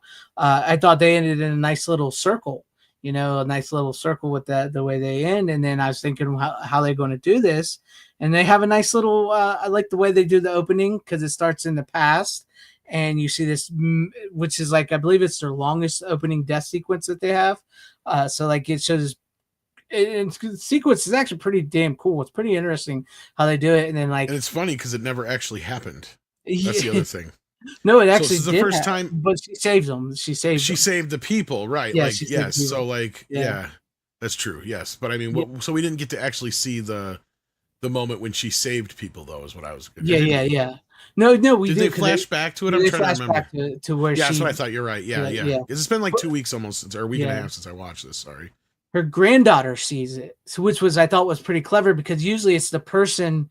When they see the death and then it goes through their eye and they're like, oh no, we got to stop this. And then it because it shows all that, the big death scenes. And then boom, it's her granddaughter that's, who's seeing it all in her head from the past. And then we're setting now we're in the present time and it goes from there and her trying to figure that was out the interesting thing that this movie kind of played with was the idea of, you know, what if you saved somebody who was pregnant, right? Yes. Like, wouldn't all their children and offspring have the Mhm. same curse? If they didn't get killed, then what would happen had they, you know, were able to procreate and move on? And that does play with an interesting kind of concept with this character when she comes back again as the grandmother now instead of the mother character. And so, and it does. I like the dynamics in the film. I like the questions that it asks. I like how it plays into the franchise before. I like how it's set up that you don't have to have really seen any of the other films to understand it. Maybe the first one at the most. And in that, I would say it might be, I don't disagree with you that it's not the best of the franchise, but it might be one of the best sequels. Yeah, it is one of the better sequels. If not the best. Because I'm trying to remember if 2 and 3 are that good. Because I remember liking them, but I'm trying to remember if I liked them that much. My thing is, like, clearly, once after watching through them all, this one actually sticks to the trend of these movies. Because, like, 2, 4, and this one all sort of feel like they could be connected to each other a little more than the first and third and the fifth one. And, like, the first one, the third one, and the fifth one feel a little more closer. Because they have like even in this one, if you've seen the second one, they have a finish. The new one has a thing for like the logs, the wood. See, and I'm not even 100% sure if I've seen the fifth one. Yeah, so that's the other thing. The fifth one is actually pretty good. It's really and good. that's the thing is I hated the fourth one. The fourth one was the one that started out at the racetrack, right? Yes. So yes, I think that's the last one I watched. So I don't even think I bothered with the Final Destination, the fifth one. You should really watch that one because it is really good. Well, I want to get it on Blu-ray, and I'm going to wait till the Blu-ray play, the 3D Blu-ray. I mean, yeah. And I want to wait till the prices go down because they went back up again after this one came out. Yeah, that's true.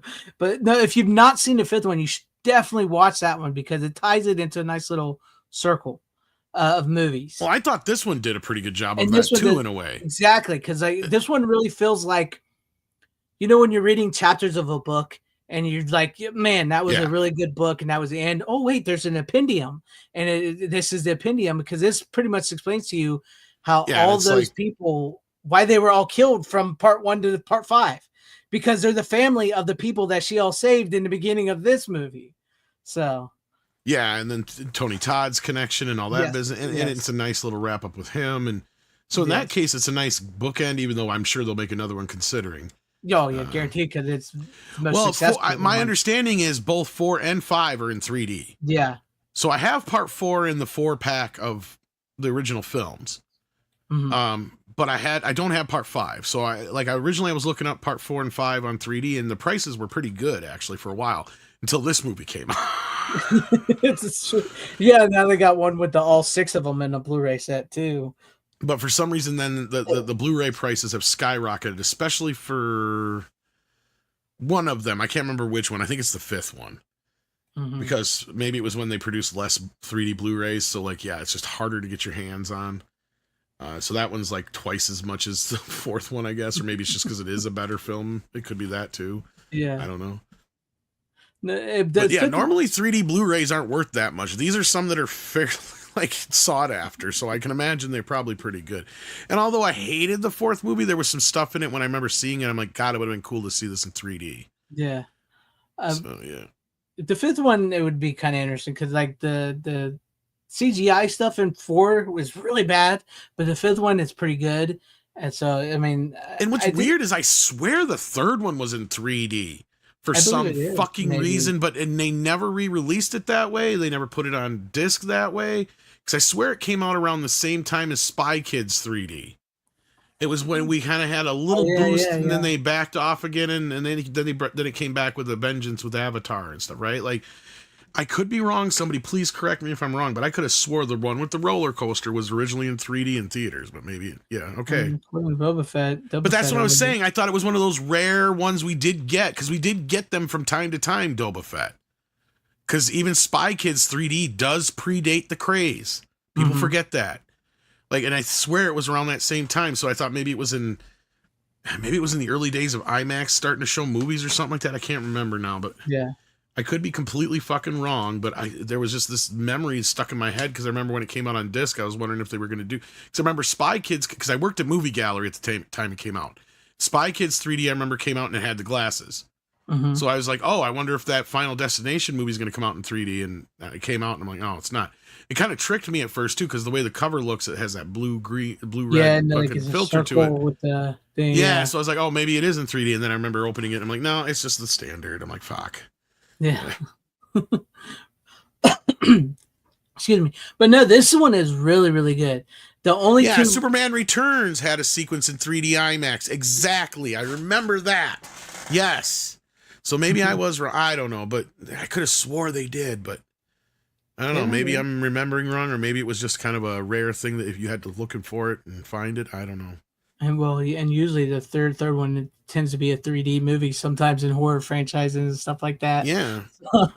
And I don't think I'm getting it crisscrossed with 4, because it was a few years before 4 came out, because 3 was the last one until, and then 4 came out deep in the heart of the 3D craze. That I do remember was obviously 3D, but yeah. Yeah, the big time, like you can tell that was going for the 3D effect. And the 5th one, and the Final Destination is called that because it was just supposed to be called the Final Destination 3D, not because they were trying to it wasn't because of the rebootquel title thing. No, like the 4th one, that from what I understand was legitimately supposed to be the last movie. It was supposed to be the last movie, period. Well, there's that, and there was just this thing they wanted it to be called the Final Destination 3D. Yes. Because I was listening I was listening to the producers, and they said, as far as they're concerned, yes, they were playing into the 3D craze, and they wanted it to be the last movie, and they weren't going to make any more. But unfortunately, because they all agree the movie sucks themselves, they said it is legitimately the worst movie, and everybody said that. They said, unfortunately, it made a lot of money because at the time it was the most successful Final Destination at that time, and so they said shit. And then they made the 5th one, and then sadly they made the 5th one too quick because they were trying to get rid of the taste of that one out of it, and so they made the 5th one real quick, which is a really good movie. I do like the 5th one. I think it is definitely one of the better sequels, and it flopped because it was like 2 years after. People hated the Final Destination, and so. But no, I don't think I ever saw it. So yeah, no, and I was actually surprised at how much I enjoyed this one. I did not expect it. I thought, me too. I mean, I knew it was going to be okay because Andre actually gave it a good review, but he's Norwegian, so sometimes what he thinks is like I just brought up. He liked Out of the Shadows. Yeah, go figure. Yeah, but sometimes his horror taste can be kind of odd. So I was like, we'll see. So when I actually got into it, I was actually pleasantly surprised at how much I actually enjoyed it. Now, I'm sure you could go back through it and pick it apart a bit if you really wanted to, but I mean, it could fall apart real easy. Yeah, and like you said, though, it felt like it really tried to do its best to tie things in with the original idea or concept of the franchise without feeling like there's a bunch of homework that was necessary. Like, you could literally just either watch this movie without seeing any of the other ones, I think, and not be too confused. I mean, maybe a little bit. I think you might need the first movie. That's a plausibility because you got to kind of get the concept. And they do explain it, but I don't know. Go ahead. No, I was going to say, actually, like I was saying, because you really don't need to have seen the first one for this one. Watch the second one because this mentions more about the second movie than it does any of the sequels. I think somebody else said that too. But here's the thing about the second one. I remember liking it a lot when it came out, but almost everybody I've talked to since has said that, yeah, I liked it when it first came out, but I rewatched it recently and I didn't like it as much. Because... And you were one of them. Not just you, though. My buddy Ryan was one of them. And somebody else that more recently said the same goddamn thing. Because when this one came out, they rewatched them all. And I'm like, fuck, that sucks. Because if I remember right, I remember liking the second one almost better than the first one, or as good as the first one. And now I'm kind of worried about revisiting it. So, yeah. My theory with the second movie is it has such a great opening scene, because the opening death scene with the logs on the truck is an incredible scene. And the ending scene is great, too, with the explosion and the gas tank. Actually, it's kind of lame. I always like that. I was like, because that's the thing about the first two movies is like, especially, well, each and every one of the movies except for this one, and I don't remember, is it the fifth one that I think opens on a bridge? Is that what it is? Yes, the fifth one opens on a bridge. See, I knew that. So, like, all 5 of the first movies, they open with one of my worst fears of dying. Okay. and they either have at least a half a dozen more throughout, and or like that specific one. That's why the second one always stood out to me, because it started and ended with 2 of my biggest fears. Because I love to grill, but I hate. I'm very like, because of Jaws. I think every tank is gonna blow up. And I know it's so stupid. Yeah, exactly. Because even if say I took a fucking baseball bat to the son of a bitch and I broke off the tank where that connects, the worst it would probably do is just sputter and spit out and maybe shoot about 5 yards. Right. Like that's the most I'd probably get out of it unless it was there was that much gas still in that bitch. But like most of these gas tanks, when they fill them, they only put X amount in them anyway, and they're not very full, and you start using them, and it's all like, yeah. So I'm just freaking out, but it's possible. Don't get me wrong. Oh, yeah. Right? And that's where the fear comes from. Is that one fucking time, that faulty thing, and then fucking boom, like.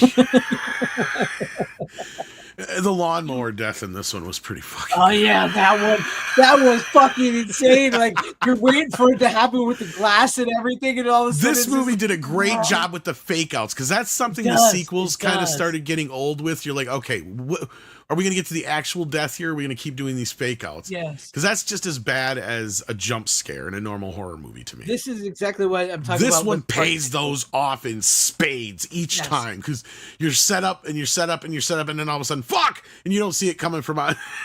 That's what it should do. Yeah. Yes.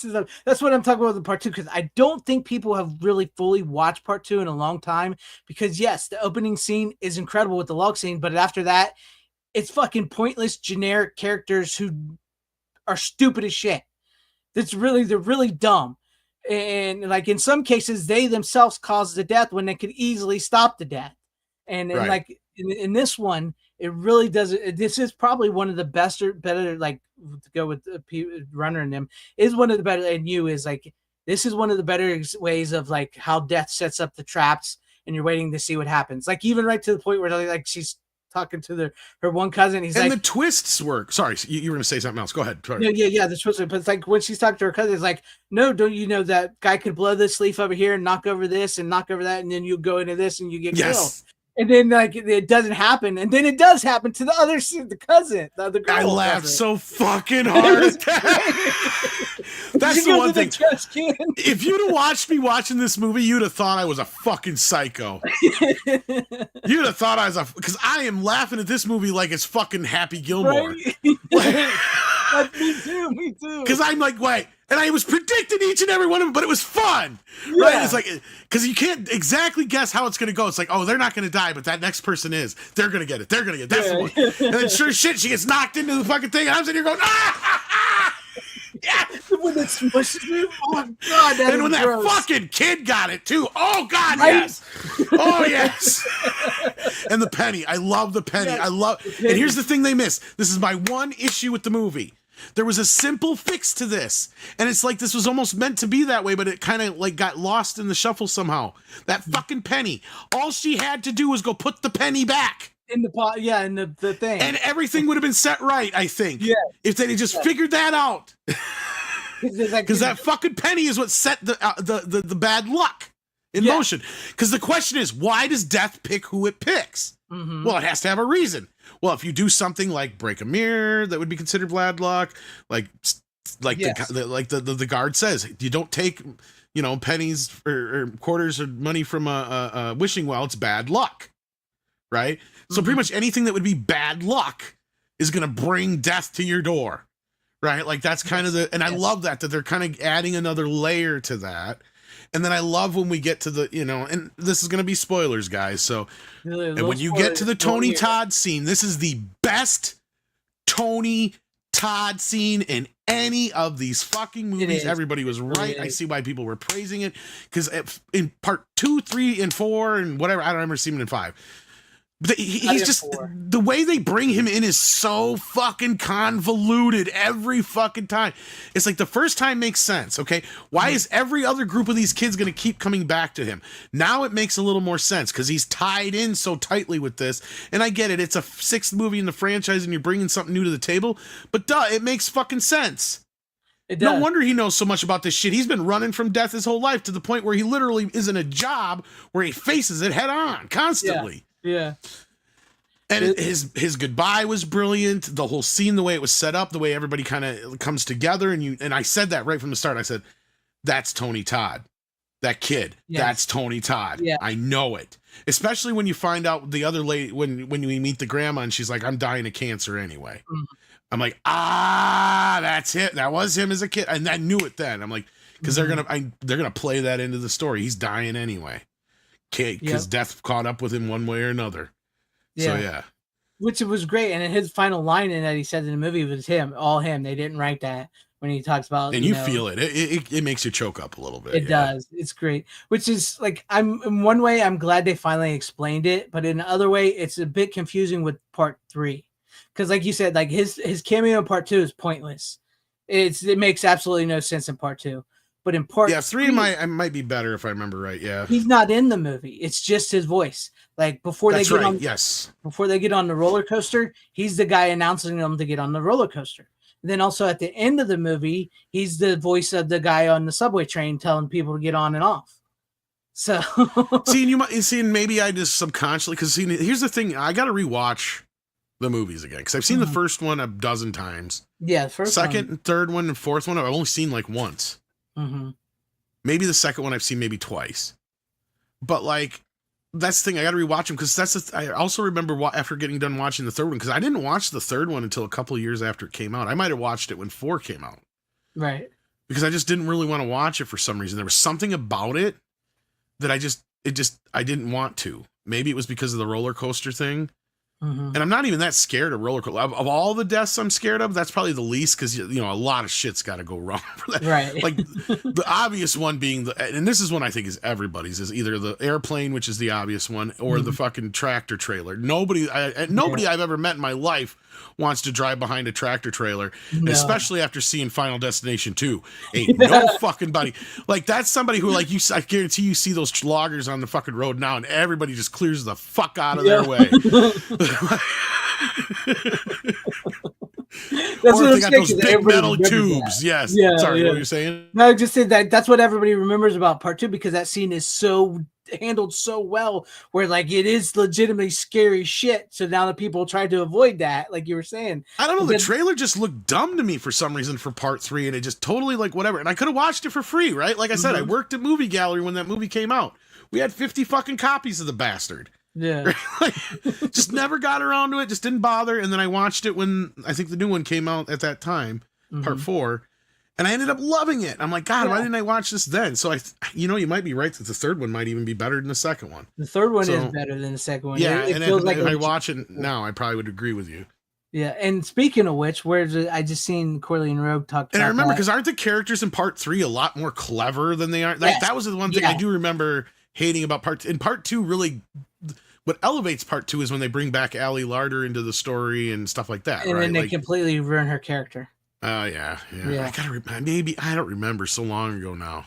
Yeah, now this is true because he does confirm, Tony Todd does confirm the woman, the star of the second movie, did survive. She's the only one to beat death in all of these movies. And then it does say also 3 was left vague. The producers of the movie came out and said, no, they're all dead. So, because the way the third movie ends, it ends with her having another vision of them all dying on the subway.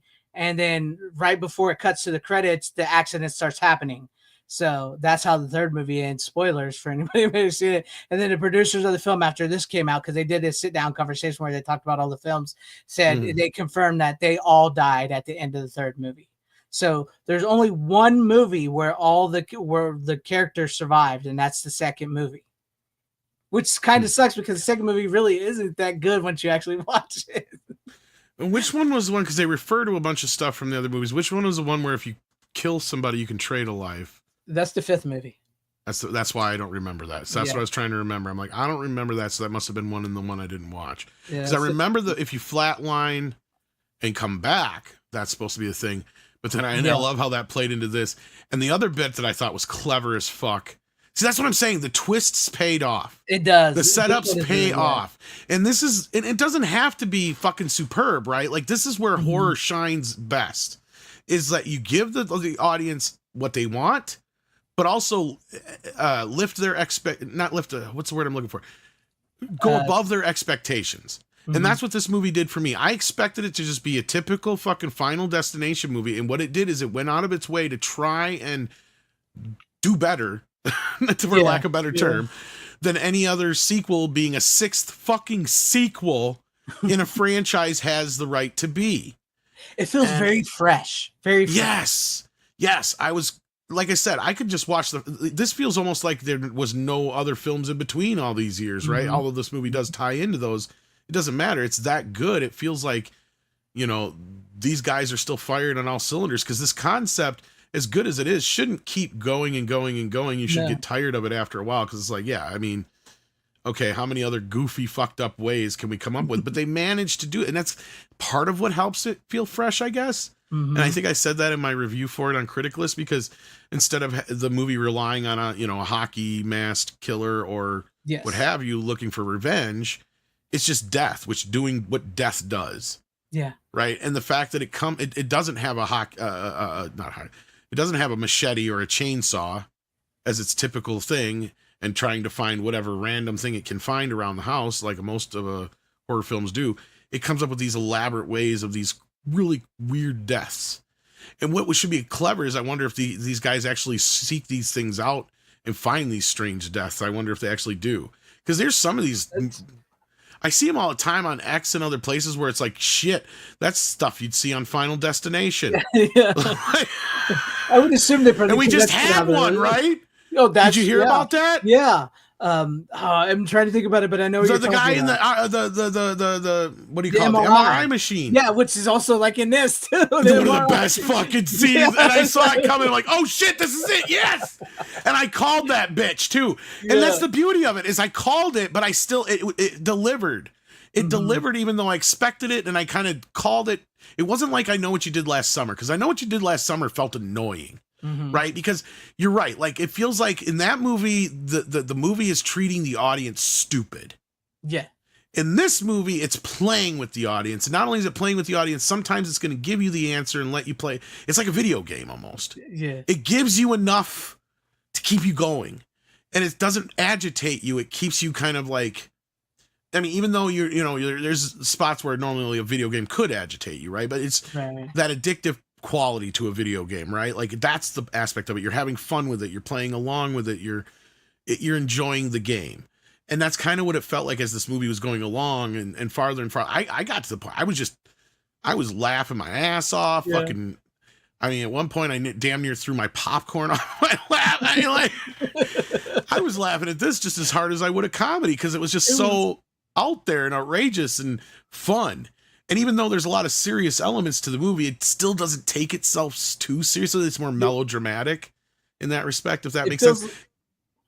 Go ahead. No, I was going to say, like we said, it feels like a fresh movie, but it also feels like an old school horror movie. Yes. It's like very fresh, but it doesn't feel like a modern, because it's not woke or anything like anybody would think. Like, it just feels like a really good horror flick.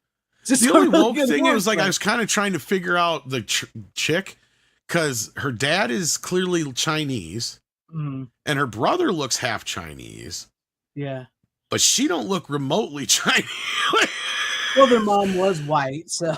Yeah, but she looks like Cambodian or some shit. I'm trying to place, like, because her brother, right, looks, like a white Chinese person, right? Like somebody who's been mixed.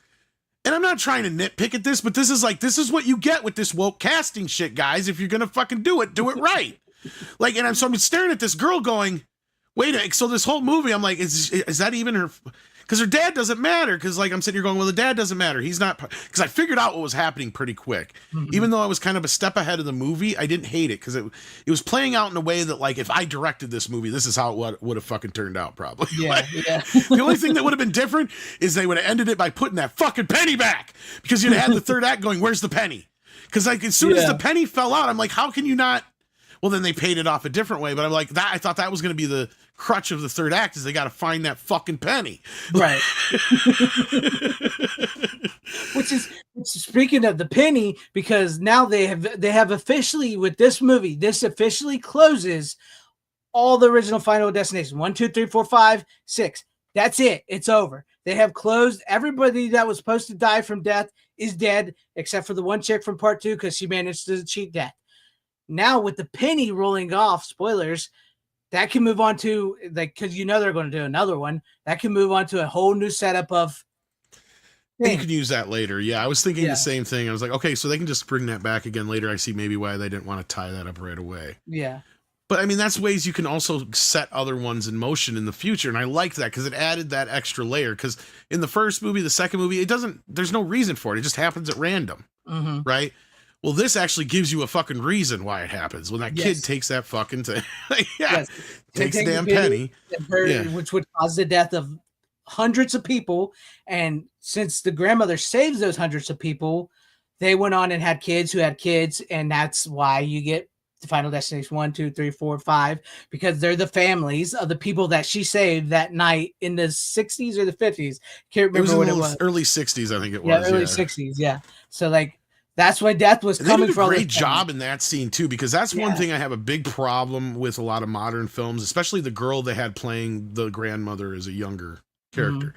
She did a really good job, and especially considering the chunk of movie that they have to be in here.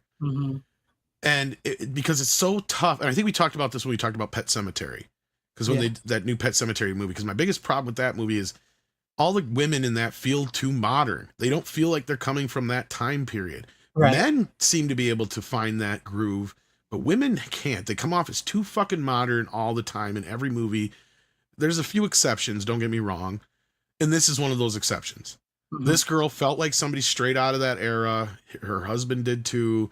Most of the people in the film did. It was set up really well. All the payoffs were there. And the one of the biggest twists that I kind of got, and the reason why I brought up the girl's lineage to begin with, is when you find out the one kid's not even the one guy's kid. It's funny. Like, it's funny because he looks just like his dad, even though it's not his dad. Of all the kids in the movie. And he was one of my favorite characters, and I love it when he got it because he was such a jerkhole. And you're right, because these characters are not like, they're almost like, they are, but they're not cookie cutter, like typical what you need for these movies, right? They're just annoying enough, but you like them enough. Yes. Right? Like they have that proper balance to them.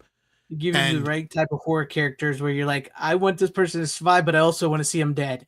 Certain ones you want to see die, and certain ones you want to see survive, right? Like, and then that's kind of how the movie plays you through it, and that ramp of that roller coaster of emotions, to not even be punny here, but like, because there's no roller coasters in this one. Not this But no, I enjoyed it a hell of a lot more than I thought I fucking would. Too. Because I'm like, it's nice that we got a decent fucking horror sequel for a while, in a while. Because we do talk about like how hard it is to find newer movies, and I know a lot of people. It's not like they give me crap, but it's a lot of people's like, do you watch newer stuff? And I'm like, yeah, but most of the time I don't like it, so I don't like talking about it. And this one was a newer movie I really did enjoy, and I'm glad I did, because I'm a fan of the Final Destination franchise. Outside of 4 is. I could skip 4. 4 does not need to be seen at all, period. And if anything, really what's strange about this movie, and this is not to really shit on the main actress, but really kind of tell you how good the supporting cast is.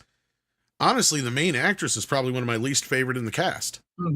Like, it's such a solid support. And I don't know half of these people from Henry. Yeah. Like, I thought the only one I kind of recognized was the dad or the husband in the beginning. Yeah. That's the only real character I kind of vaguely remember. Like, somebody said the one chick played Stargirl, so I kind of vaguely recognized her. But like, other than that, I don't really remember too many people in this cast outside of the dad character. I've seen him in a couple things as a character. There are a lot of great character actors, is what it seems like. And that's what movies, good movies like this should be going after. And you don't need necessarily a big grand star. I mean, Tony Todd's appearance was enough, and it was very short. Very, very short. Very memorable, very great, works very well.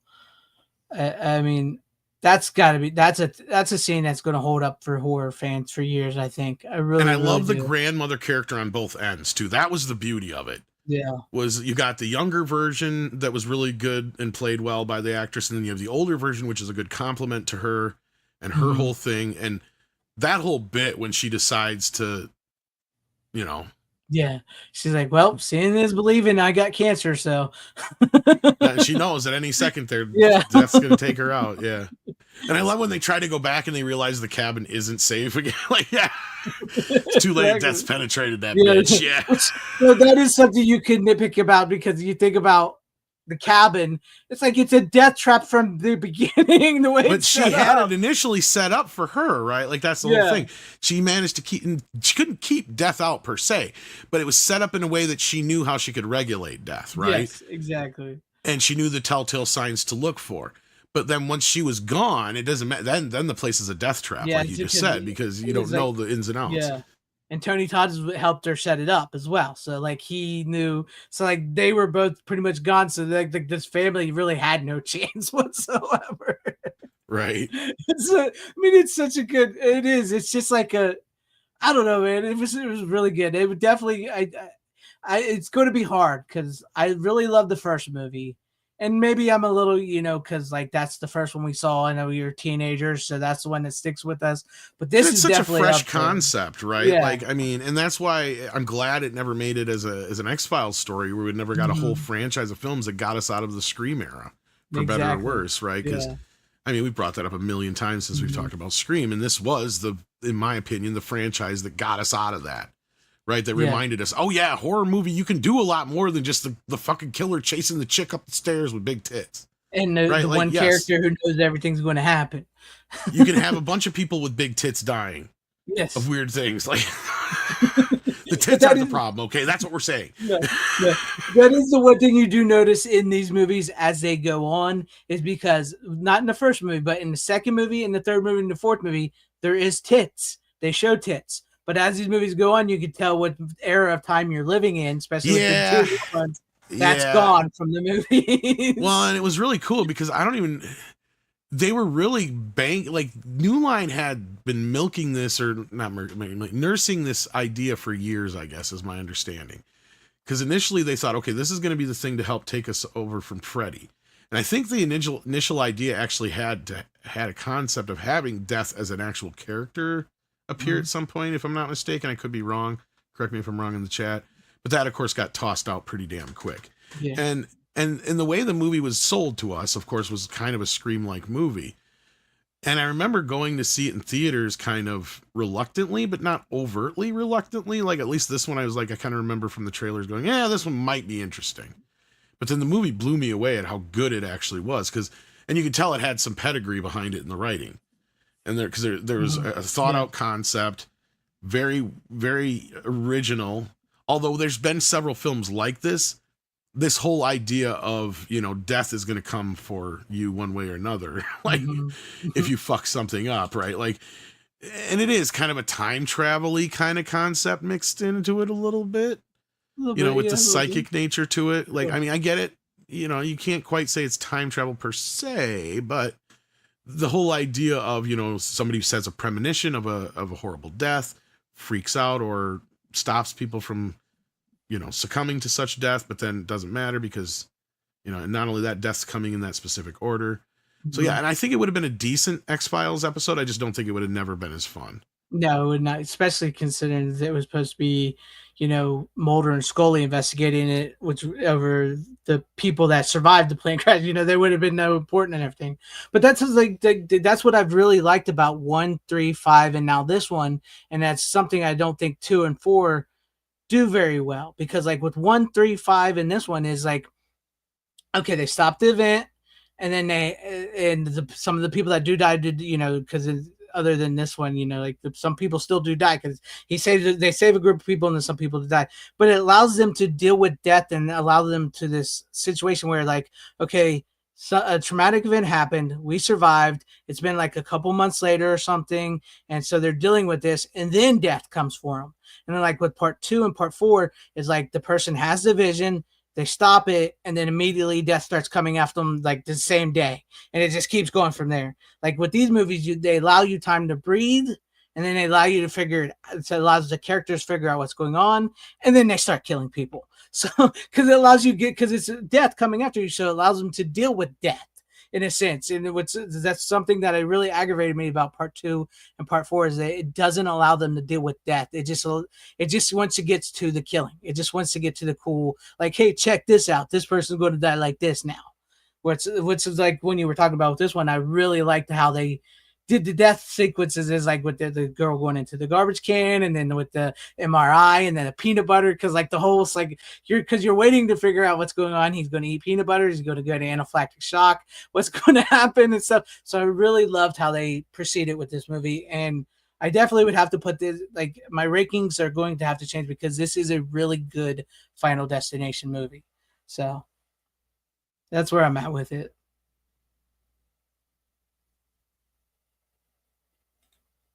Go back and watch it, Brian Bart. They're really good. You should go watch. You should check it out. Sorry, I had to take a piss. No, you're fine. Tony Todd is great as an actor. He's an incredible actor. He's in The Crow. He's in Candyman. He's in these. He's in so many other different movies. He was in the TV show Chuck. I don't know if you've ever seen that. He's really good at that too. So, yeah.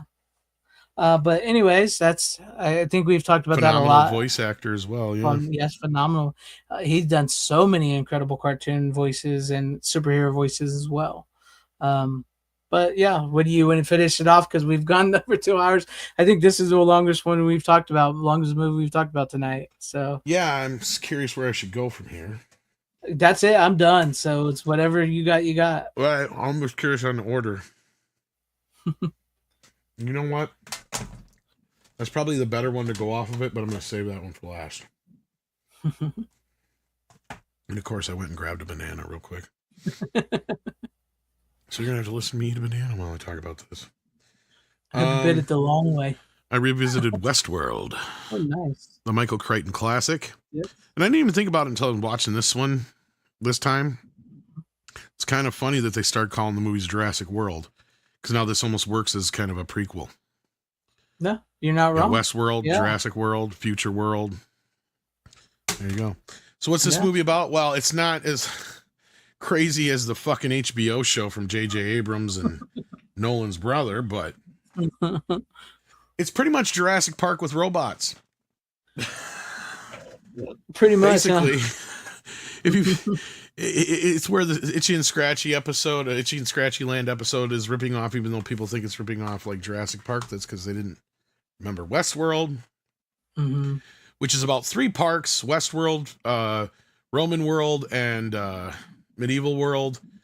And basically, all they're ran by these.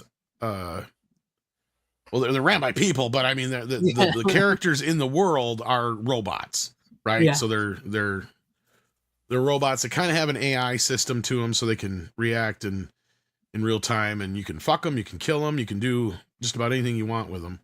And the beauty is they can't hurt people. That is until something goes wrong, of course. And that's pretty much the movie. And you got Josh Brolin's dad. What's his name? James Brolin. James Brolin, Yul Brynner, of course. Richard Benjamin's in it. And it's just kind of a really straightforward kind of thriller that starts off kind of like this fun kind of concept of what it would be like to go to one of these like parks if it existed. And just kind of interesting how it's kind of a precursor to Jurassic Park, and you see it as kind of the blueprint for Jurassic Park. I mean, this Blu-ray looks pretty good. It's probably from a 4K scan because it's Warner Brothers, but I don't know for sure. It does need a 4K though, and I think the rumor is it's getting a 4K. If I remember right. I would figure since with the show and everything, even though it fell apart, but still. And then the only special feature this has is a featurette and TV pilot is called Beyond Westworld. And then you got Future World, of course, which I haven't watched in a while, but that one's not as good. Yeah, this is pretty fun. I've heard Future World wasn't very good. Yeah. They bring back Yul Brynner, but it kind of doesn't make sense in a weird way. This one is Yul Brynner's. I did not know that. I think the second one was actually one of his last or one of his last. Yeah. Quillen Rose says they basically reference Westworld and Jurassic Park, the line about how when Disney World malfunctioned, the pirates didn't go around killing people. Kind of, yeah. Yeah. I think it would also be just kind of funny if they somehow find a way to reference it in as almost kind of like, or maybe in the future we will get to Westworld from the people that did Jurassic Park. Kind of like the Planet of the Apes movies. Yeah. How they go around. I didn't even know they made Beyond Westworld in the 80s. I did not know that. Didn't know there was another one. I know Future World, but I've never seen Future World. Did it actually get any episodes? I thought it was just a pilot that never got picked up. I've never seen that one. So yeah, because I wasn't even aware of it until this. So yeah. Excuse me. Yawning now. No, I remember. I've seen Westworld. I remember liking Westworld, thinking it was a fun movie. It was nice, Michael Craig. Did he direct? Didn't he direct that one as well? Yes, he wrote and directed it, and it's not based on any of his books, as far as I know. I think it was an original script. So yeah, he kind of sort of. It was his first real hit because I think a Andromeda Strain. I think he had done at that point and something else, and I think it just hadn't hit, so he needed a hit. Yeah. Yeah. It's a good movie. Oh, so I have 1.5 episodes. Okay. Okay. How the fuck do you have 0.5 episodes? maybe it's they 5 shut it episodes. off in the middle of the episode. They're like, "This show is so bad, folks. We're apologizing. We're going to show you a rerun." Okay, 5 episodes. Okay, yeah. That makes more sense. Sorry. I was like, "What do they do in the middle of the episode?" Go. That's it. We're cutting it off. We're going to show you a rerun of Webster. Sorry. Here's Punky Brewster, everybody. We apologize. We'll show you the other half later. I don't know why they just didn't throw all 5 episodes on here then. They're in standard. It's in standard definition anyway. Yeah, they need it. They should. I'm surprised they haven't put it out. Yeah. It depends, you know, how those old TV shows go. No, but you're right. Westworld is pretty good. I've heard really bad things about the TV series. I heard it started off decent and then it went downhill real quick. Decent is kind of a. Let me put it to you this way. I think people say that because it somewhat resembled the original concept in the first season. Mm-hmm. And there is a weird twist in the first season. But then it starts turning into this whole like thing about the robots wanting to be sentient. And the original creator, you find out he's a fucking robot too. Spoilers. So it's like, yeah, it's this whole fucking convoluted fucking mess. And I honestly, I didn't even watch the second season because that was when I first met Gary when it was coming out, and he said, "Don't watch it." Like, really? Yeah. I love the first season. He's like, I'm sorry. Nope, don't do it. Because the other big twist is that you find out that these people that you think are 2 different characters is actually the same character, just younger and older. So you have like basically this happening. It feels like it's happening simultaneously when it's actually the past and the future. The past and the future. Yeah. It's really stupid. It's just, I don't know. I didn't care for it. It felt like it was trying to be more clever than it really is, kind of thing. Sounds like J.J. Abrams. It does. Trying to be more clever and than Nolan, he is. for that matter. Sorry. You're not wrong. You're not wrong. I mean, I think Tenet. Yeah, he's like every other movie. Yeah. Even if you're lucky. All right. Well, what's your next not one? Much more I can say about that. Yeah. Next one. I shouldn't give Shit Factory money for this, but I don't think they charged all that much for it, and that's good because there's like no new special features, nothing great about it as far as the bonus side of things go. So I don't even know why it's called a Shout Select. But loser. Jim Carrey in Ace Ventura, Pet Detective. Can I ask you a question? It looks amazing. And I think Sony did the scan. That's why. There is like, I think 8 minutes, a chunk of this that feels like is missing of the negative in the beginning of Ace rescuing Dan Marino. And then it eventually flips over. So it's like no big deal. Yeah. But it's only just like a smaller chunk. But other than that, it looks amazing. And it looks like a Sony master. And that's why I say it. And I know a lot of people out there are like, but it's Warner Brothers. Warner Brothers doesn't own the rights to this anymore. Mill Creek was the original producers of this, and Warner Brothers just had distribution. So Mill Creek got their rights back to all their movies except for, I think, Major League. And I think they still have rights to that, but it's like and I don't know about Young Guns 2 on that one. Yeah. We're still wondering about that one. Yeah, there's a couple of them. There's a few, and Robin Hood, I think, was the other one. So there's a few of them out there that are kind of like in wonky territory, but this is one they have the rights to. Sony actually did a release of this because I have, where'd it go? I have the Warner Brothers version here. What did I do with it? Well, I did have it here, but I don't know what I do with it. But it has 1 and 2 in it. Ace Ventura: When Nature Calls in the first one. But that's the Warner version that was released. And all that did was, that was an older scan plus the cartoon TV shows. And I think when Sony put their versions out, I think they rescanned them. And I think this is the same scan. So this might be a little bit older 4K scan, but it still looks great. Yeah. So scan-wise, this looks great. But you get nothing as far as special features. And I hated the Steelbook art, so I opted for this version. That Steelbook art was pretty bad. It was pretty crappy. And it does not have the bonus scene that was added to the VHS version and the Laserdisc and the initial DVD release, which is the Jacques Cousteau or whatever scene you want to call it, where he's, I am the dolphin trainer, you know, and you can quote him. That whole thing is not in this version and was not in the theatrical version. And that's the other thing that sucks. There's like 12 minutes of deleted scenes that should be at least on here as a special feature. Because you can see them on fucking YouTube. Typical Shout Factory. They don't fucking care no more. They don't. I swear, not even the minimal effort, right? Like, how hard could, because the TV version of this has most of those scenes. That's where the people got them and why they're on fucking YouTube. Yeah. Because there's a whole bunch of stuff with him looking for Ray Finkel. And you can see why it's deleted because it's unnecessary. Right. But it's still fun to see.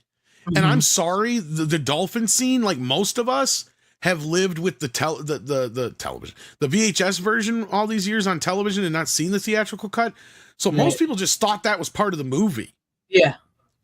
And it actually works and flows better in the film than without it.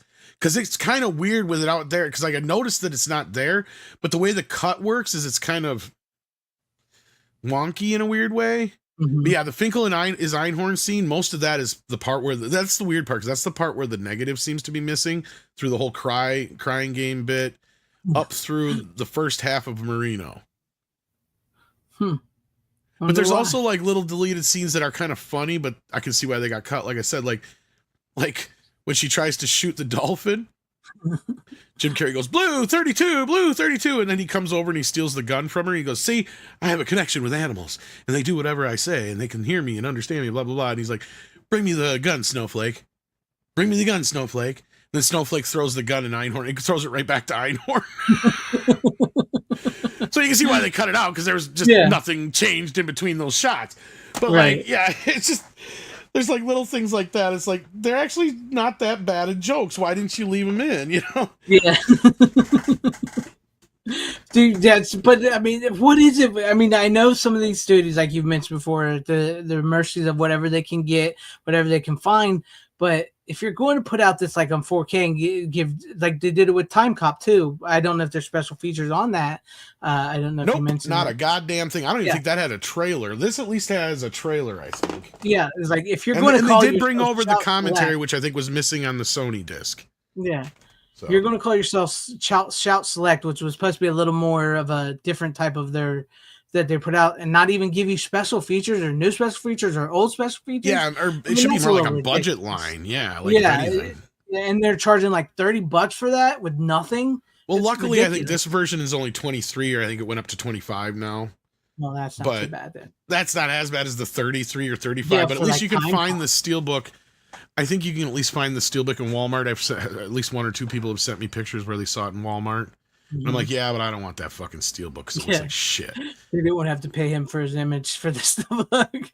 That's all I can think of, because it's the ugliest fucking Steelbook. And it's like, how hard was it? You would have been better off just doing the fucking poster. The original like, what's wrong with and I'm not a big fan of just pictures like this, but this at least is stylized. I mean, I had this fucking poster on my wall. Yeah. So, I mean, like, and what I loved about the original VHS that they should bring back is the original VHS came with this card. Oh, yeah. Yeah. Do you remember that? I remember that. I do. Yeah. Yes, select. We selected not to try. Exactly. We selected not to try very hard on this title. I just think they've gotten too corporate and they've lost a lot of the people that actually cared for what they did there, and they've moved on to Arrow and other companies. And you can see that with Arrow and other companies, the people that used to work there are doing a lot better job at those companies than Shout's doing with whoever they got now. So, yeah. And I think I know a possible reason why some of these guys are reluctant. And I think the reason is, and could just be me speculating, but just kind of from some of the vibes I got from some of the people I've talked to that work for some of these companies, is anything that's produced or put on any of these discs now needs to be made available for future use. So have you noticed like nothing is ever on the 4K discs anymore? Yeah. I've noticed that. Yeah, and sometimes the studio will say no to certain things, but they'll say yes, but they're like, you have to make it available for everybody else. So like, I think that's where some of these things have started, where you've gotten a lot of people that have been griping that like Kino and other companies have been using some of their things and not getting any credit or notice for it. It's like, yeah, because it was probably baked into the original contract that you didn't read. Yep. And that's why they're doing that shit. And so like, yeah, they don't have to give you shit for it. I mean, yeah, it'd be nice if they asked you, but they don't have to. Yeah. Because you probably signed something and didn't read it well enough to see that you forfeited that for future releases for the, because it's not even really probably Kino or these other companies that own it anymore. It's Warner Brothers or Paramount or Disney or who have you, that you did the original deal with, basically.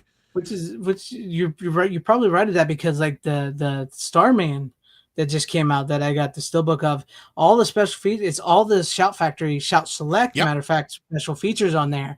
None of them are produced by, I think maybe there's a couple, maybe one or two new ones from carryovers, maybe, and I think a new one. Yeah, but all of it is all the special features from Shout Select. So yeah, which I could see maybe Shout getting a little pissy about that. And every time like Vinegar Syndrome or somebody else has a release anymore, if Shout or somebody else, Arrow, whatever it seems like, they get it too. And it doesn't seem like, the only one that seemed like they ever had any kind of, I don't know how they ever did it, was Criterion. Managed to somehow work it out that you have to pay them to get their shit half the time. Or most of the time. And that's why a lot of their stuff is a big deal. Why people gripe, because to get certain special features, you usually have to. And maybe that's just because they started doing the shit back in the Laserdisc days and they had another way of contracting that stuff. I don't know. Again, I don't know the ins and outs of these. I've never seen any of these contracts. I'm doing a lot of speculation here, but it's kind of informed speculation, at least, to where I think that's the case on a lot of these. And that's probably why special features are going to go the way of the dodo after a while. Sadly, because they ain't going to pay for them if they got to share them.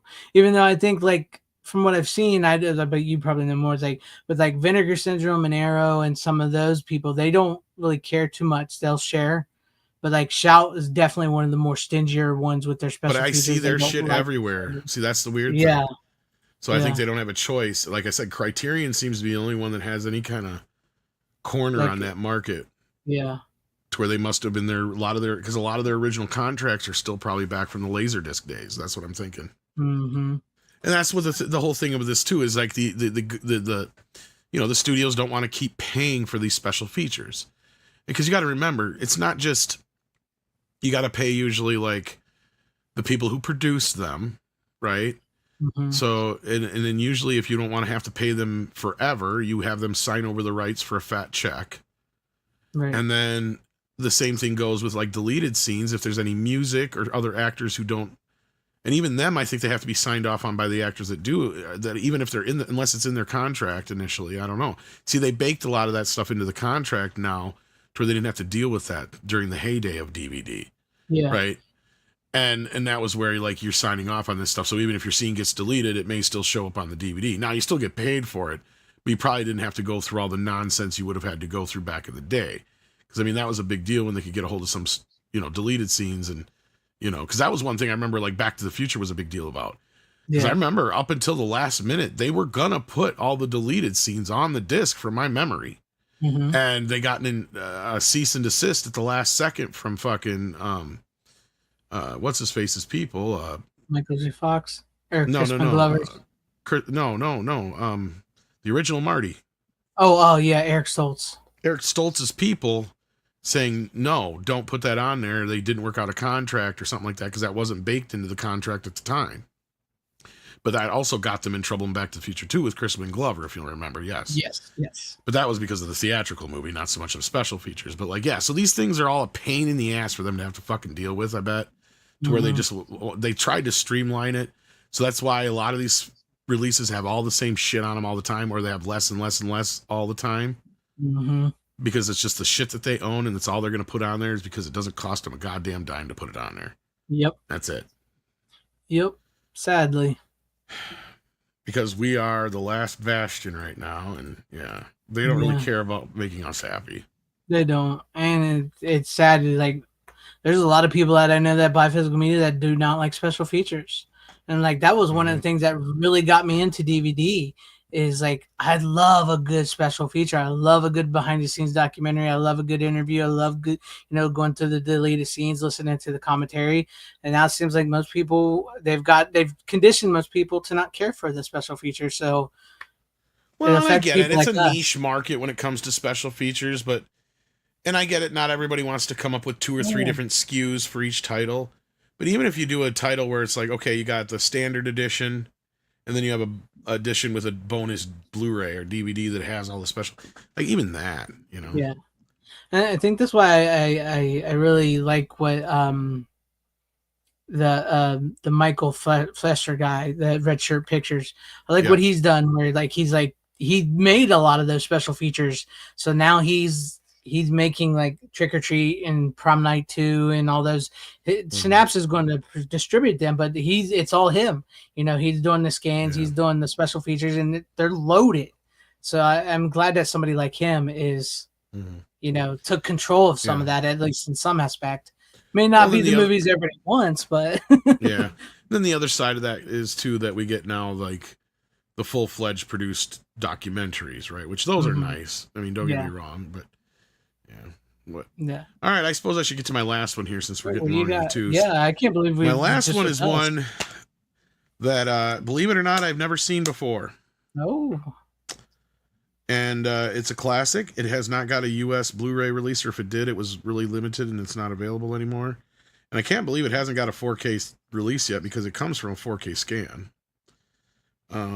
But it's a import Region B release of the Sean Connery classic, Zardoz, or should I do Zardoz? Yes, I have never seen this one myself, but I know what it is. Yeah, but I've never seen it. What's cool about it is it's a trippy, artsy-fartsy kind of fucking weird movie at first, but as you get into it and you kind of figure it out, you're kind of a step ahead of the movie. So even though it's like one of those weird kind of movies, like it feels like an art house kind of picture, it doesn't feel like it's trying to overtly confuse you. And you kind of it does its best to help you follow along, all while still being goofy as fuck. And I mean goofy as fuck in the most enduring way, because it is so, like, I can't believe the year it came out, because it's mid-70s, but it feels like it was something made in the 60s. But it has like just this, the concept, I don't want to get too much into it, because I figured it out like about midway through what Zardoz was. And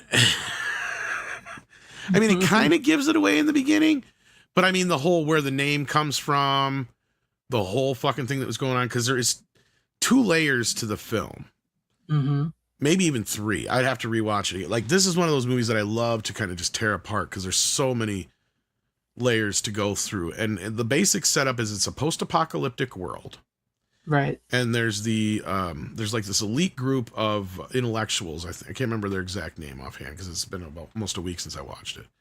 But so they kind of govern the world, and they live in this literal bubble, like a literal bubble, right? Like, so can you already see kind of the where I'm going with this? Yeah. And so outside of this bubble, they control the flow of weapons and food to the barbaric people that live in the outposts. And they also have exterminators who kill these barbaric people. Now, one of the exterminators sneaks onto the head of Zardoz and gets into the bubble.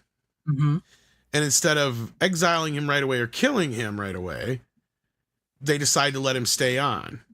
And here's the thing: is they found out a way to do immortality, to the point where men have zero, they have no reason to procreate anymore, so men are basically soy boy little bitches. And you just introduced Sean fucking, I got a big dick swinging like a motherfucker into this society. So basically all the women want to jump his shit. It is so like, oh my God, this movie is like singing to me right now with the modern bullshit that's going on. And once you break it all down and start figuring it all out, you're like, motherfucker, I knew it. I knew it. I knew it. God damn it.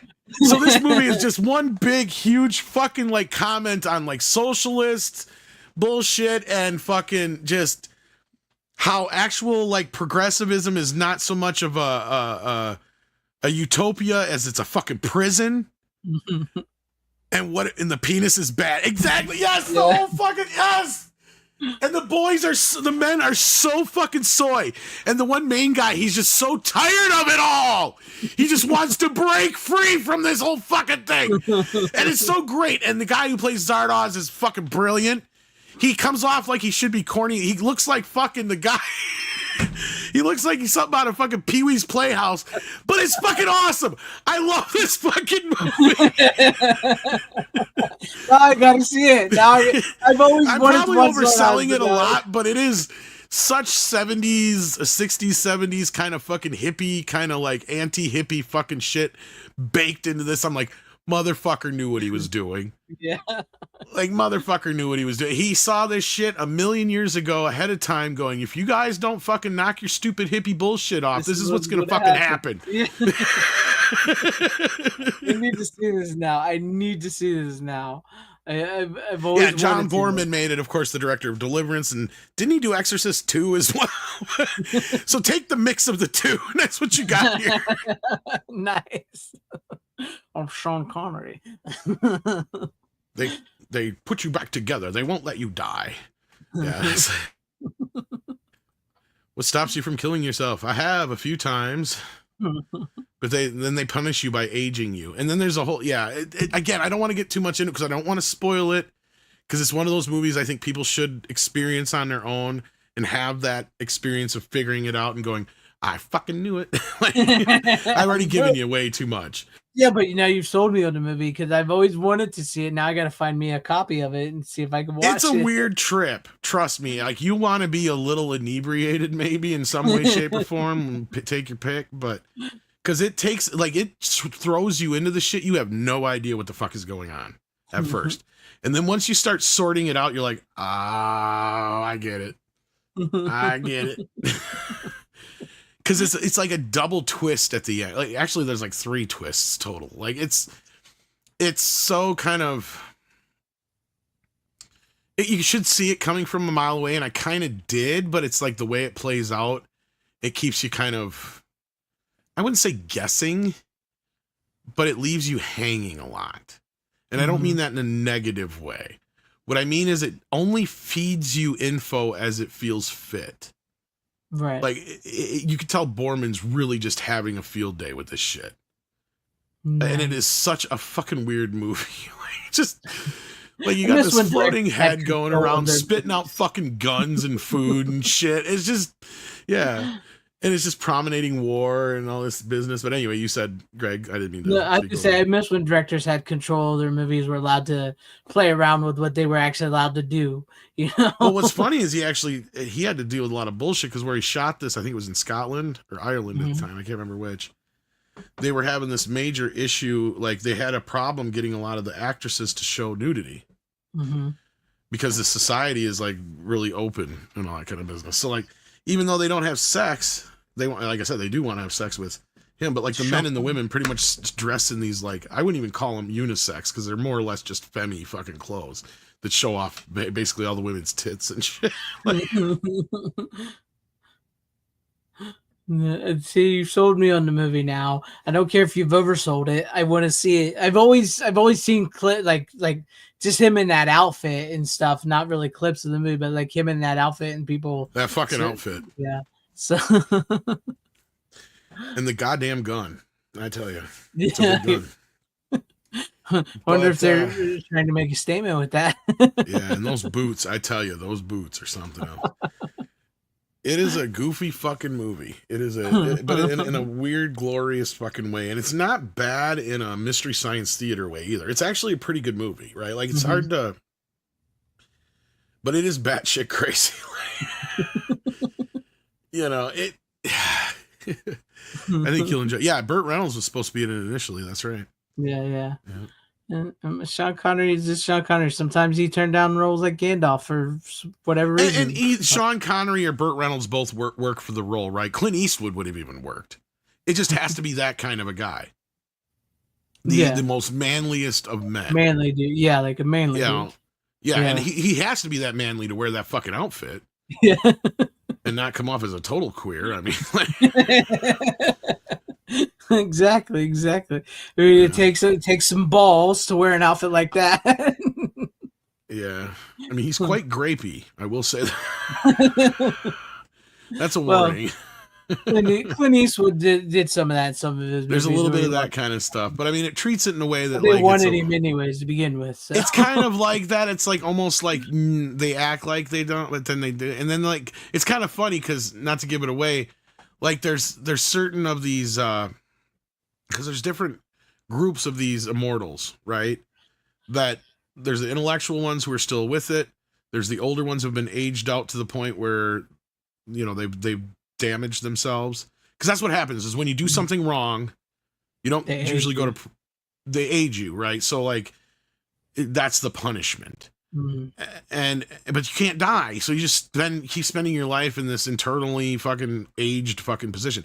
Then there's the other group that have completely lost themselves in the because they do they don't sleep anymore, so they just do like a what's the word I'm looking for, meditation kind of thing. Yeah. So these people are like lost in the meditation world or whatever it is, I think, from my understanding or remember it.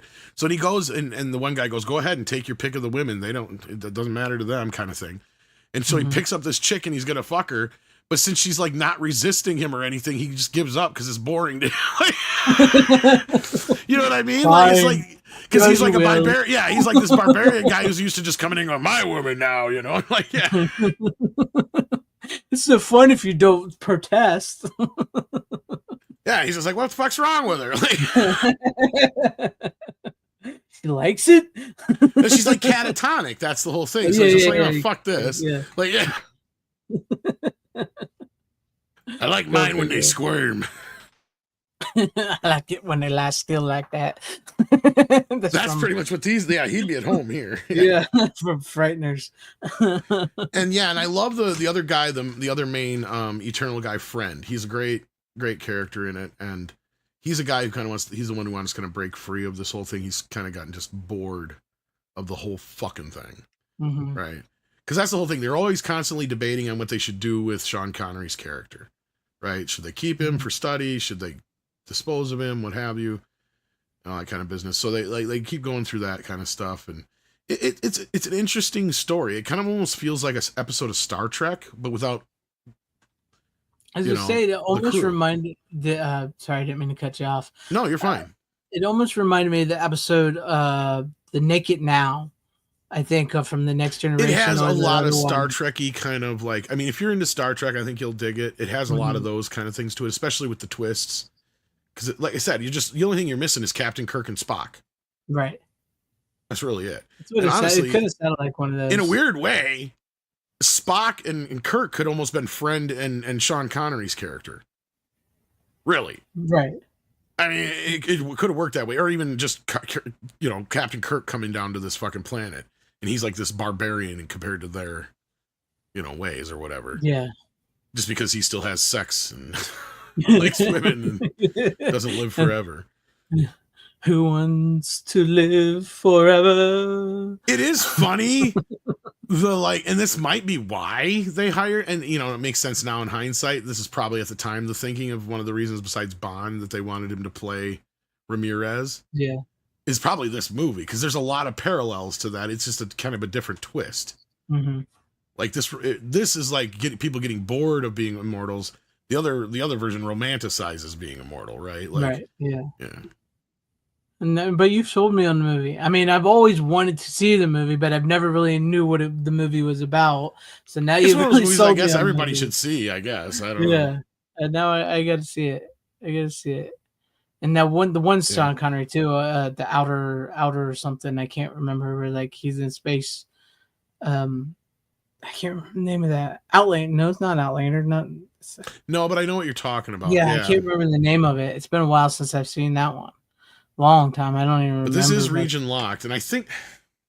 Oh, it's region locked. But I'm sure. I don't know if Twilight Time or somebody else, if Fox ever did put out a disc. I've never seen it. Where's Rick when I need him? Hey, Rick, if you're watching, I want Zardoz. Yeah. Well, if not, I can provide him probably with the files. Right? Yes. Yeah. I just have to unlock my. Yeah, that's it is caught a couple times. Yeah. Nice. Alrighty then. I guess that's. I guess I can tell people that if you actually have a Blu-ray, like external Blu-ray player, I think you're allowed up to like 4 times where you can switch the region on it before it locks it out. It locks it on that forever. So keep that in mind. But otherwise, yeah, this is one of those that Arrow region locked. So yeah.